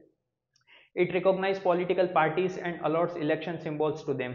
अब ये क्या करती है, जो पॉलिटिकल पार्टीज, जैसा कि आपको पता है बीजेपी का जो सिंबल है वो फूल है, लोटस, ठीक है, कांग्रेस के पास में हाथ है, ठीक है, उसी तरीके से बहुत सारी पार्टीज के पास में अपने अलग अलग इलेक्शन के सिंबल हैं, ताकि आपको पता चले कि ये पार्टी इससे बिलोंग करती है या फिर ये सिंबल इस पार्टी से बिलोंग करता है, और आप अपना वोट देते हैं। और ये जो इलेक्शन सिंबल बांटने का काम है वो भी इलेक्शन कमीशन ऑफ इंडिया का ही है, ठीक है। Election commission has very limited staff, ठीक है। इलेक्शन कमीशन के पास अभी हमने समझा कि मल्टी मेंबर बॉडी है, लेकिन मेजरली इसमें 3 लोग काम करते हैं। तो ये जो 3 लोग हैं वो पूरे इंडिया के अंदर इलेक्शन को तो नहीं करवा सकते, इस वजह से इनके पास एक लिमिटेड स्टाफ है। लेकिन ये क्या करते हैं, जो स्टेट है और जो सेंट्रल की एडमिनिस्ट्रेटिव मशीनरी है, जैसे कि टीचर्स हो गए, डिस्ट्रिक्ट के डीएम हो गए, सुपरिटेंडेंट हो गए, इन सभी को अपने इलेक्शंस के अंदर पार्टिसिपेट करने के लिए एज अ स्टाफ यूज कर सकती है। इलेक्शन कमीशन इन सबको स्टाफ के तौर पे यूज कर सकता है। Once the election process began, जब एक बार इलेक्शन प्रोसेस चालू हो जाता है तो जो इलेक्शन कमीशन है वो इन जो भी एडमिनिस्ट्रेटिव और आपकी स्टेट की मशीनरी है उसके ऊपर पूरा कंट्रोल रखता है, और साथ ही में जो इलेक्शन से रिलेटेड वर्क है, ठीक है, या ऑफिसर्स जो भी इनके अंदर इन्वॉल्व हैं उनके ऊपर पूरा कंट्रोल किसका होता है, इलेक्शन कमीशन ऑफ इंडिया का होता है, ठीक है। इलेक्शन कमीशन इनका ट्रांसफर भी कर सकते हैं, इनके ट्रांसफर को रोक भी सकते हैं, and take action if they fail to act in non partisan manner. और अगर वो जो स्टाफ है या स्टेट की या जो सेंट्रल के एडमिनिस्ट्रेटिव मशीनरी से इलेक्शन कमीशन ने अपना जो स्टाफ बनाया है, अगर वो किसी काम को करने में अगर फेल हो जाते हैं तो उनके खिलाफ अगर कोई उनका एक स्ट्रिक्ट एक्शन है, ठीक है, या कोई उनको उनके खिलाफ कोई जजमेंट लेना है तो वो भी वो ले सकते हैं। Over the year the ECs emerge as an independent powerful and impartial authority, ठीक है। जब से इलेक्शन कमीशन बना तब से लगा करके इलेक्शन कमीशन जो है वो एज ए इंडिपेंडेंट, एक तरीके से बहुत ज़्यादा पावरफुल और एक तरीके से इम्पार्शियल, मतलब किसी के साथ भी पक्षपात नहीं करते हुए सारी पार्टीज को एक तरीके का मानते हुए जो अपना काम है वो करता हुआ नजर आया है, और उसी के साथ में पावरफुल भी रहा है और इंडिपेंडेंट भी, यानी कि स्वतंत्र भी रहा है। कॉन्स्टिट्यूशन ने इसको पावर दी है। The election commission has shown that improving instruction does not always require legal और कॉन्स्टिट्यूशनल चेंज। और इलेक्शन कमीशन जो है वो उनको ये बताता है कि अगर वो एक तरीके से इंस्टीट्यूशनल डिजाइन के तौर पे काम कर रहा है, और इंस्टीट्यूशनल डिजाइन के तौर पे जब वो काम कर रहा है तो हर बार कोई अमेंडमेंट या कोई लीगल चेंज लाके ही कोई जो अथॉरिटी है वो आपकी इंडिपेंडेंट और पावरफुल काम करेगी, ऐसा नहीं है। सिंपल तरीके से भी या बहुत अच्छी तरीके से काम करके भी आप पावरफुल या इंडिपेंडेंट या इम्पार्शियल अथॉरिटी के तौर पे काम कर सकते हैं, ये इलेक्शन कमीशन ऑफ इंडिया हमको बताता है। The election commission today is more independent and assertive than it was 25 year। जैसा कि 25 ईयर पहले इलेक्शन कमीशन था, उसी तरीके से आज भी इलेक्शन कमीशन एक बहुत अच्छी तरीके से इंडिपेंडेंट है और एक बहुत ही अच्छी तरीके से स्ट्रक्चरल डिजाइन में अपने काम को पूरा कर रहा है, not because of new power but because it use it's constitutional power more effectively. और ऐसा इसलिए नहीं है कि उसके पास नई पावर्स आई हैं वो इसलिए इतने अच्छे से काम कर पा रहा है क्योंकि जो कॉन्स्टिट्यूशनल पावर दी है, कॉन्स्टिट्यूशनल पावर यानी कि आर्टिकल 324 के अंदर जब इलेक्शन कमीशन के बारे में बात की जाती है और उनके फंक्शंस के लिए जो उनको पावर दी गई है, उनके फंक्शंस के लिए जो उनको पावर दी गई है, उन पावर का उन्होंने बहुत इफेक्टिवली वे में यूज किया है। सिंस 1951, 52, 51 और 52 कौन सा ईयर था जब हमारे पहले इलेक्शंस हुए थे? 1951 और 52 कौन सा ईयर था जब हमारे पहले इलेक्शंस हुए थे?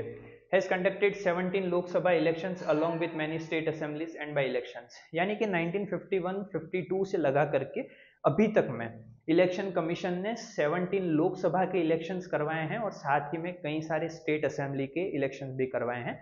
लेकिन ये जो डेटा है वो 2019 का है। 2024 के जो आपके इलेक्शंस हुए थे उसमें 18th लोकसभा जो है वो अभी प्रेजेंट के टाइम पे काम कर रही है under the leadership of PM Modi. The ECS face many difficulties. अब EC जो है वो काम कैसे करता है, टेन्योर क्या है, प्रेसिडेंट अपॉइंट करते हैं, फंक्शंस क्या हैं, क्या क्या उनके पास रूल्स हैं, क्या रेगुलेशंस वो लगाते हैं, ये सारी चीज़ें हमने पढ़ी। लेकिन EC जो है वो अपने काम के टाइम पे बहुत सारी जो प्रॉब्लम्स हैं उनके साथ भी फेस हुआ है कई बार। और वो डिफ़िकल्ट सिचुएशंस क्या थी, जब मिलिटेंसी अफेक्टेड एरियाज हैं जैसे कि असम हो गया, पंजाब हो गया, जम्मू कश्मीर हो गया, इन जगहों पे इलेक्शन करवाना थोड़ा सा टफ हो जाता है। लाइक अगर ये इंडिया का एरिया है तो असम यहाँ पे है और यहाँ पे राजस्थान है, यहाँ पे MP है, यहाँ पे महाराष्ट्र है, ठीक है। तो इन एरियाज के अंदर इलेक्शन करवाना जितना डिफिकल्ट हो सकता है उससे कहीं ज़्यादा डिफिकल्टी असम जैसे एरिया में या फिर पंजाब जैसे एरिया में या फिर जम्मू कश्मीर के एरिया में जो कि मिलिटेंसी अफेक्टेड एरिया हैं, जहाँ पे पॉलिटिकल कॉन्फ्लिक्ट्स बहुत ज़्यादा रहे हैं, कई बार पॉलिटिकल अफेयर्स डिक्लाइन के तौर पे नीचे चले जाते हैं। तो इन जगहों पे जब इलेक्शन कमीशन इलेक्शन करवाते हैं तो उनको बहुत सारी डिफिकल्टीज भी फेस करनी पड़ती है। 1991 के अंदर 1991 एक ऐसा ईयर था जब PM जो हमारे थे राजीव गांधी वो असैसिनेटेड किए गए थे, यानी कि उनको किसी के थ्रू मार दिया गया था। और उनकी कैंपेनिंग के टाइम पे 1991 में जब राजीव गांधी की डेथ हो जाती है सडन इलेक्शंस की कैंपेनिंग के बीच में, तो फिर इलेक्शन जो है इलेक्शन कमीशन को वो इलेक्शन पोस्टपोन करने पड़े थे मिड वे के अंदर। मतलब कैंपेनिंग कब चालू होगी, जब इलेक्शन की डेट्स डिक्लेयर्ड हो गई होंगी और पूरी प्रोसेस एक तरीके से सही से काम कर रही होगी। लेकिन उसी के बीच में जब असेसिनेशन हो जाता है राजीव गांधी का 1991 के ईयर में, तो फिर इलेक्शन कमीशन को ये सारे जो इलेक्शन थे वो पोस्टपोन करने पड़े बीच मिड वे में। तो इसी वजह से कई बार ऐसी प्रॉब्लम्स भी फेस करने को मिलती हैं। और एक और एग्जांपल है 2002 के अंदर जब गुजरात के अंदर वायलेंस हुए थे तो इलेक्शन कमीशन को वहाँ के जो असेंबली इलेक्शन थे उनको पोस्टपोन करना पड़ा था। और सुप्रीम कोर्ट ने भी जो इलेक्शन कमीशन के ये डिसीजंस थे उनके अंदर जो है वो उनका सपोर्ट किया था, ठीक है। तो दो प्रॉब्लम्स आपके सामने हमने देखी, ठीक है। अब आता है इलेक्टोरल रिफॉर्म्स। इलेक्टोरल रिफॉर्म्स यानी कि किसी भी कंट्री के अंदर जो इलेक्शंस हो रहे हैं वो बहुत अच्छे तरीके से किए जा सकते हैं, लेकिन उसमें कहीं ना कहीं जो है रिफॉर्म्स की ज़रूरत हमेशा रहती है, ठीक है। अब इंडिया के अंदर जैसे हम अडल्ट वोटिंग को, ठीक है, ओपन कंटेस्टिंग को एंड इंडिपेंडेंट इलेक्शन कमीशन है हमारे पास में। India election still have flaws needing improvement. जब हमारे पास यूनिवर्सल अडल्ट फ्रेंचाइज है, यानी कि हम कौन वोट देगा उसकी एलिजिबिलिटी का क्राइटेरिया है हमारे पास में, या कौन कंटेस्ट करेगा और उन सबको सुपरवाइज कौन करेगा, इलेक्शन कमीशन। लेकिन इन सब के बाद में भी कुछ ना कुछ इंप्रूवमेंट्स की नीड है इंडिया को, ठीक है। और वही इलेक्टोरल रिफॉर्म्स के अंदर हम अभी डिस्कस करेंगे। 72 ईयर के एक्सपीरियंस से हमको ये पता चलता है इलेक्शन कमीशन ने जिसको लीड किया है कि पार्टीज और जो एक्सपर्ट्स हैं many electoral reforms including constitutional changes. मतलब कि 72 ईयर के अभी तक के इलेक्शन के एक्सपीरियंस से भी हमको ये पता चलता है कि जो इलेक्शन कमीशन ने इन सारे इलेक्शंस को करवाया उसके बाद भी हमको क्या क्या चेंजेस या क्या क्या इलेक्टोरल रिफॉर्म्स लाने की नीड है इंडिया के अंदर। तो वो ये है कि इंडिया जो है बहुत सारे ऐसे सजेशंस हैं, बहुत सारी ऐसी कमिटीज़ होती हैं जो ये सजेशंस देती रहती हैं। फॉलो करना नहीं करना जो है वो पूरी तरीके से गवर्नमेंट के ऊपर है। इंडिया को जो है FPTP सिस्टम, यानी कि जो FPTP सिस्टम था हमने जिसे अभी डिस्कस किया, उसको छोड़ करके PR सिस्टम को अपना लेना चाहिए। यानी कि जो सीट्स हैं आपको वो आपके वोट्स के प्रोपोर्शन में मिलेंगी, ठीक है। यानी कि एफपीटीपी को छोड़ के पीआर सिस्टम को अपनाना एक अच्छा इलेक्टोरल रिफॉर्म्स हो सकता है, ऐसा किसी का सजेशन हो सकता है। At least 1/3 of all MPs and MLA should be women through special provisions. अब यहाँ पे जो है वो रिजर्वेशन ऑफ विमेन्स की बात की गई है, यानी कि विमेन्स एम्पावरमेंट बढ़ाने के लिए जो है 1/3 जो है वो विमेन आपकी जो है वो एमपी या एमएलए के अंदर इंट्रोड्यूस होनी चाहिए, ठीक है। तब जाके आप और उसको अच्छे से सुधार कर सकते हैं, या फिर जो विमेन्स हैं उनका जो रिप्रेजेंटेशन है उसको बहुत अच्छी तरीके से कॉन्स्टिट्यूशन जो आपकी पार्लियामेंट है उसके अंदर ला सकते हैं। Stricter laws are needed to control money in election.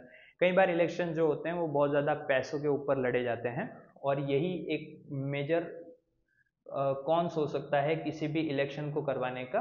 तो जब आप कैंपेन करते हैं तो आप इस पैसे को रोकें और उसी के साथ में गवर्नमेंट का एक अच्छा सा फंड बनाएं जिसमें से चुनाव के जो भी एक्सपेंसेस हैं उनको किया जाए। मतलब ये क्या बता रहा है कि जैसे कि आपके पास एक ऐसा लॉ होना चाहिए जिसमें जो मनी यूज़ की जाती है, जो पैसा यूज़ किया जाता है उसको रोका जाए, ठीक है। कोई किसी पार्टी को सपोर्ट कर रहा है तो वो उस मनी को रोका जाए और उसी की जगह पे एक गवर्नमेंट का फंड बनाया जाए, एक गवर्नमेंट का फंड बनाया जाए और इसी गवर्नमेंट के फंड के थ्रू जो है वो आपके इलेक्शंस करवाए जाएं, ठीक है। यानी कि ये इलेक्टोरल रिफॉर्म्स का एक सुधार का तरीका हो सकता है। Candidate facing any criminal cases should be band for contesting even if the case is under appeal. अगर कोई ऐसा कैंडिडेट है जो इलेक्शन लड़ रहा है लेकिन उसके ऊपर क्रिमिनल कोई केस चल रहा है, भले वो उसने अपील कर रखी है, ठीक है, उस केस के रिगार्डिंग, लेकिन फिर भी ऐसे कैंडिडेट्स को इलेक्शन लड़ने से रोका जाना चाहिए। कास्ट बेस और रिलीजियस अपील जो है इलेक्शन कैंपेन के अंदर वो पूरी तरीके से बैन कर देनी चाहिए। जैसे कि कास्ट के बेसिस पे या रिलीजन के बेसिस पे कई बार ऐसे इलेक्शंस किए जाते हैं कि कोई पर्टिकुलर कास्ट है वो पर्टिकुलर कास्ट के ही अपने रिप्रेजेंटेटिव को वोट देगी, ठीक है। तो ये जो सिस्टम है इसको थोड़ा सा रोका जाना चाहिए। जैसे कि बिहार के इलेक्शंस के बारे में जब आप डिस्कस करते हैं या बिहार के इलेक्शंस की हिस्ट्री को समझने की कोशिश करते हैं तो वहाँ पे कास्ट बेस या रिलीजन बेस जो इलेक्शंस हैं या जो रिप्रेजेंटेटिव सेलेक्ट हुए थे वो आपको देखने को मिलते हैं। तो जब आपसे कास्ट बेस पे या रिलीजन के बेसिस पे इलेक्टोरल रिफॉर्म्स के ऊपर क्वेश्चंस पूछा जाए तो आप बिहार का एक अच्छा सा एग्जांपल सेट कर सकते हैं अपने अच्छे आंसर्स को लिखने के लिए। A law should regulate political party to ensure transparent and democratic functioning। और कई बार ऐसे लॉज भी होने चाहिए जो एक तरीके से कोई इलेक्शन हो रहा है तो उसको ट्रांसपेरेंट बनाए, पारदर्शी बनाए पूरी तरीके से, और डेमोक्रेटिक जो है ये जैसे कि डेमोक्रेटिक तरीका होना चाहिए किसी इलेक्शन को करवाने के लिए वो उसके ऊपर पूरी तरीके से लागू हो, ऐसा कोई एक लॉ भी होना चाहिए। ये इलेक्टोरल रिफॉर्म्स के पार्ट थे। Free and fair election are possible only when parties and candidates follow the true spirit of democratic competitions. अब जो फ्री और फेयर इलेक्शंस हैं वो कब फॉलो किए जाएंगे या कब पॉसिबल हो सकते हैं, जब या तो आपकी जो पार्टीज हैं जो भी इलेक्शन के अंदर पार्टिसिपेट कर रही हैं या जो कैंडिडेट हैं उनके पास एक ट्रू स्पिरिट होनी चाहिए डेमोक्रेटिक कॉम्पिटिशन की, यानी कि लोगों के लिए, एक अच्छी गवर्नेंस के लिए, एक अच्छी गवर्नमेंट बॉडी के लिए, ठीक है। पॉलिटिकल इलेक्शन लड़ना सिर्फ अपना फायदा या करप्शन करना या सिर्फ पावर में आना यही नहीं होना चाहिए, एक ट्रू स्पिरिट होनी चाहिए आपके पास कि आप इलेक्शन लड़ रहे हैं तो आपके पास एक अच्छी गवर्नेंस चलाने के लिए एक ट्रू स्पिरिट होगी, तब आप जाके एक अच्छे लीडर बनेंगे, और ये भी एक इलेक्टोरल रिफॉर्म्स का पार्ट है। Legal reforms alone can not fix election, people vigilance and participation are essential. अब क्या होता है कि लीगल रिफॉर्म्स, ये सारी पॉइंट्स जो हैं वो सिर्फ कह देने से ही बहुत ज़्यादा इफेक्टिव वे में नहीं आ जाएंगे, बल्कि इन्हीं के साथ में जो लोग हैं उनका विजिलेंस और उनका जो पार्टिसिपेशन है इलेक्शन के टाइम पे या फिर अपने रिप्रेजेंटेटिव से क्वेश्चन करने का, ये सब भी एक अच्छी तरीके से इलेक्शन के अंदर रिफॉर्म ला सकता है, और ये बहुत ज़्यादा असेंशियल भी है। Ordinary citizens can not stay politically active all the time, so their role has limits. अब ऑर्डिनरी आम जनता जो है वो हर टाइम पे पॉलिटिकल एक्टिविटी के अंदर एक्टिव नहीं रहती, और इसी वजह से जो उनका रोल है इलेक्शन के अंदर या फिर गवर्नमेंट के अंदर या फिर गवर्नेंस के अंदर वो बहुत ज़्यादा लिमिटेड हो जाता है। Strong political institutions and voluntary organization must act as a watchdog to ensure fair election. जो स्ट्रॉन्ग पॉलिटिकल इंस्टीट्यूशंस हैं, जैसे कि पॉलिटिकल इंस्टीट्यूशंस कोई हैं जो रिगार्डलेसली अपनी अकाउंटेबिलिटी के लिए उन रिप्रेजेंटेटिव से क्वेश्चंस कर सकती है, और जो वॉलेंट्री ऑर्गेनाइजेशंस हैं उनको हमेशा एज अ वॉच डॉग काम करना पड़ेगा। जैसे कि हमने प्रीवियस एक बार चैप्टर में पढ़ा था कि एनएचआरसी जो है वो आपके साथ में राइट टू अक्यूज्ड जो आपका राइट है उसके लिए NHRC as a watchdog काम करती है। तो इलेक्शन के टाइम पे जो है पॉलिटिकल इंस्टीट्यूशंस को और वॉलेंट्री ऑर्गेनाइजेशन को एज अ वॉच डॉग काम करना पड़ेगा एक बहुत अच्छी तरीके से फ्री और फेयर इलेक्शन करवाने के लिए। मेजरली जो आपका चैप्टर है वो यहाँ पे खत्म होता है। उसी के साथ में जो कंक्लूजन है वो बहुत सारी चीजें हमको बताता है, जैसे कि इंडिया जो है, India elections allow free choice and peaceful changes of government. हम जो है वो हमारे इलेक्शन को फ्री चॉइस मतलब आप किसी भी रिप्रेजेंटेटिव को अपने तरीके से सेलेक्ट कर सकते हैं, और उसी के साथ में हमने गवर्नमेंट के चेंजेस को भी देखा है। यानी कि ऐसा नहीं है कि हम एक डिक्टेटरशिप टाइप ऑफ गवर्नमेंट के अंदर काम करें, हम डेमोक्रेटिक टाइप ऑफ गवर्नमेंट के अंदर काम करें जिसमें से चेंजेस ऑफ गवर्नमेंट भी हमको देखने को मिलती है। जैसे कि हमने एक एग्जाम्पल समझा था 1952 के अंदर जब हमारा पहला इलेक्शन होता है तो 1989 तक में एक सिंगल पार्टी का डोमिनेंस था, लेकिन 1989 के अंदर एक तरीके से कॉलिशन गवर्नमेंट भी आई, हमारी कॉलिशन गवर्नमेंट भी आई। उसी के बाद में क्या हुआ, दो पार्टीज जो थी, एक पार्टी जो थी वो जीत गई थी लेकिन दूसरी पार्टी जो थी वो उसके अपोज में थी, यानी कि अपोजिशन में थी। ठीक है, अपोजिशन में थी। तो ये जो चीज़ें हैं वो गवर्नमेंट के चेंजेस को बताता है, और ये इंडिया का इलेक्शन उनको अलाउ करता है क्योंकि हम डेमोक्रेटिक वे में इलेक्शंस को करवाते हैं। Voter participation and number of parties keep increasing.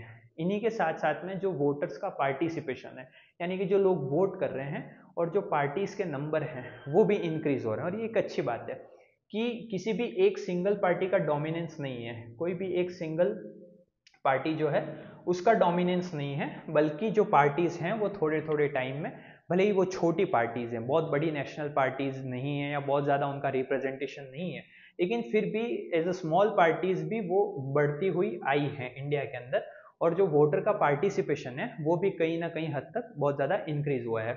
Elections जो हैं इंक्लूसिव हैं, उसी के साथ में डाइवर्स सोशल ग्रुप्स रिप्रेजेंट करते हैं।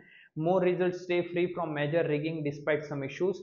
Elections are regular, respected and can not be bypassed. ठीक है, इलेक्शंस जो हैं वो रेगुलर होते आए हैं, उनको जो रेगुलर हैं, रेस्पेक्टेड हैं और बाईपास्ड, यानी कि एक तरीके से उनको पूरी तरीके से अलग या हटाया नहीं जा सकता है। साथ ही में India election system and election commission enjoy strong public trust. India का जो इलेक्शन सिस्टम है और जो इलेक्शन कमीशन है, इलेक्शन कमीशन किस में था, आर्टिकल 324 में, वो उन्होंने अभी तक में लोगों का बहुत अच्छी तरीके से एक स्ट्रॉन्ग पब्लिक ट्रस्ट है उन पे कि अगर इलेक्शन कमीशन इंडिया के अंदर इलेक्शन करवाता है तो वो एज अ डेमोक्रेटिक वे में इलेक्शन करवाएगा, डेमोक्रेटिक वे में इलेक्शन करवाता है। ठीक है, उसी के साथ में फ्री एंड फेयर इलेक्शन करवाता है, फ्री एंड फेयर इलेक्शन करवाता है।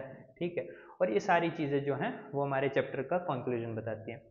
द लास्ट थिंग इज, कुछ इंपॉर्टेंट जो इसमें सब्जेक्ट्स थे उसके ऊपर से हमसे क्वेश्चंस पूछे जा सकते हैं, और वो क्वेश्चंस क्या क्या हैं या किस किस हिसाब से आपसे क्वेश्चन पूछे जा सकते हैं उनको डिस्कस करने की कोशिश करते हैं।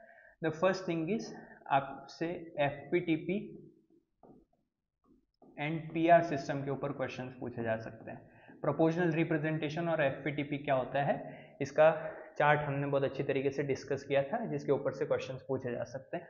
सेकंड, आपका जो एसटीवी था, एसटीवी क्या था, राज्यसभा के अंदर,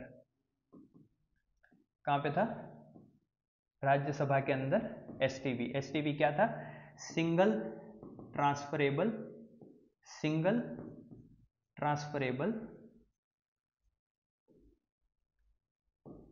vote system, single transferable vote system जो था आपका, उसको हमने बोला था एसटीवी। ये कहाँ पे देखने को मिला था हमको, जब हमने राज्यसभा के अंदर समझा था। और ये एसटीवी किसका पार्ट है, तो पीआर सिस्टम या पीआर टाइप ऑफ इलेक्शन का पार्ट है।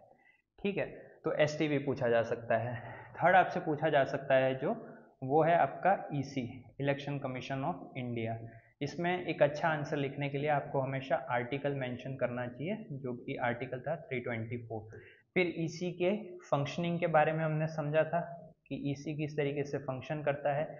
उसी के साथ में ईसी का हमने टेन्योर देखा था, टेन्योर कितना था, 6 ईयर था और 65 ईयर जो भी पहले होगा, ठीक है। इनकी अपॉइंटमेंट देखी थी, अपॉइंटमेंट कैसे होती है, कौन अपॉइंट करता है, प्रेसिडेंट करते हैं, कैसे करते हैं, काउंसिल्स ऑफ मिनिस्टर की हेल्प से करते हैं, ये सारी चीज़ें।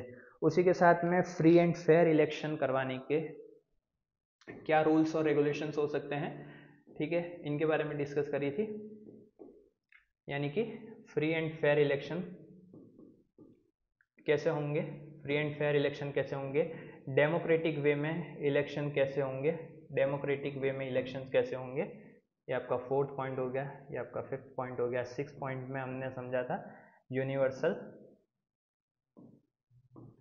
अडल्ट सफरेज के बारे में, यूनिवर्सल अडल्ट सफरेज के बारे में, जिसमें हमने समझा था कि 18 ईयर्स की जो एज है वो पर्सन जो है वो आपका एलिजिबल है वोट करने के लिए, लेकिन ये 1989 से पहले कितना था, 21 ईयर था, 21 ईयर था, जो कि 1989 के अंदर एक अमेंडमेंट आता है 61 अमेंडमेंट।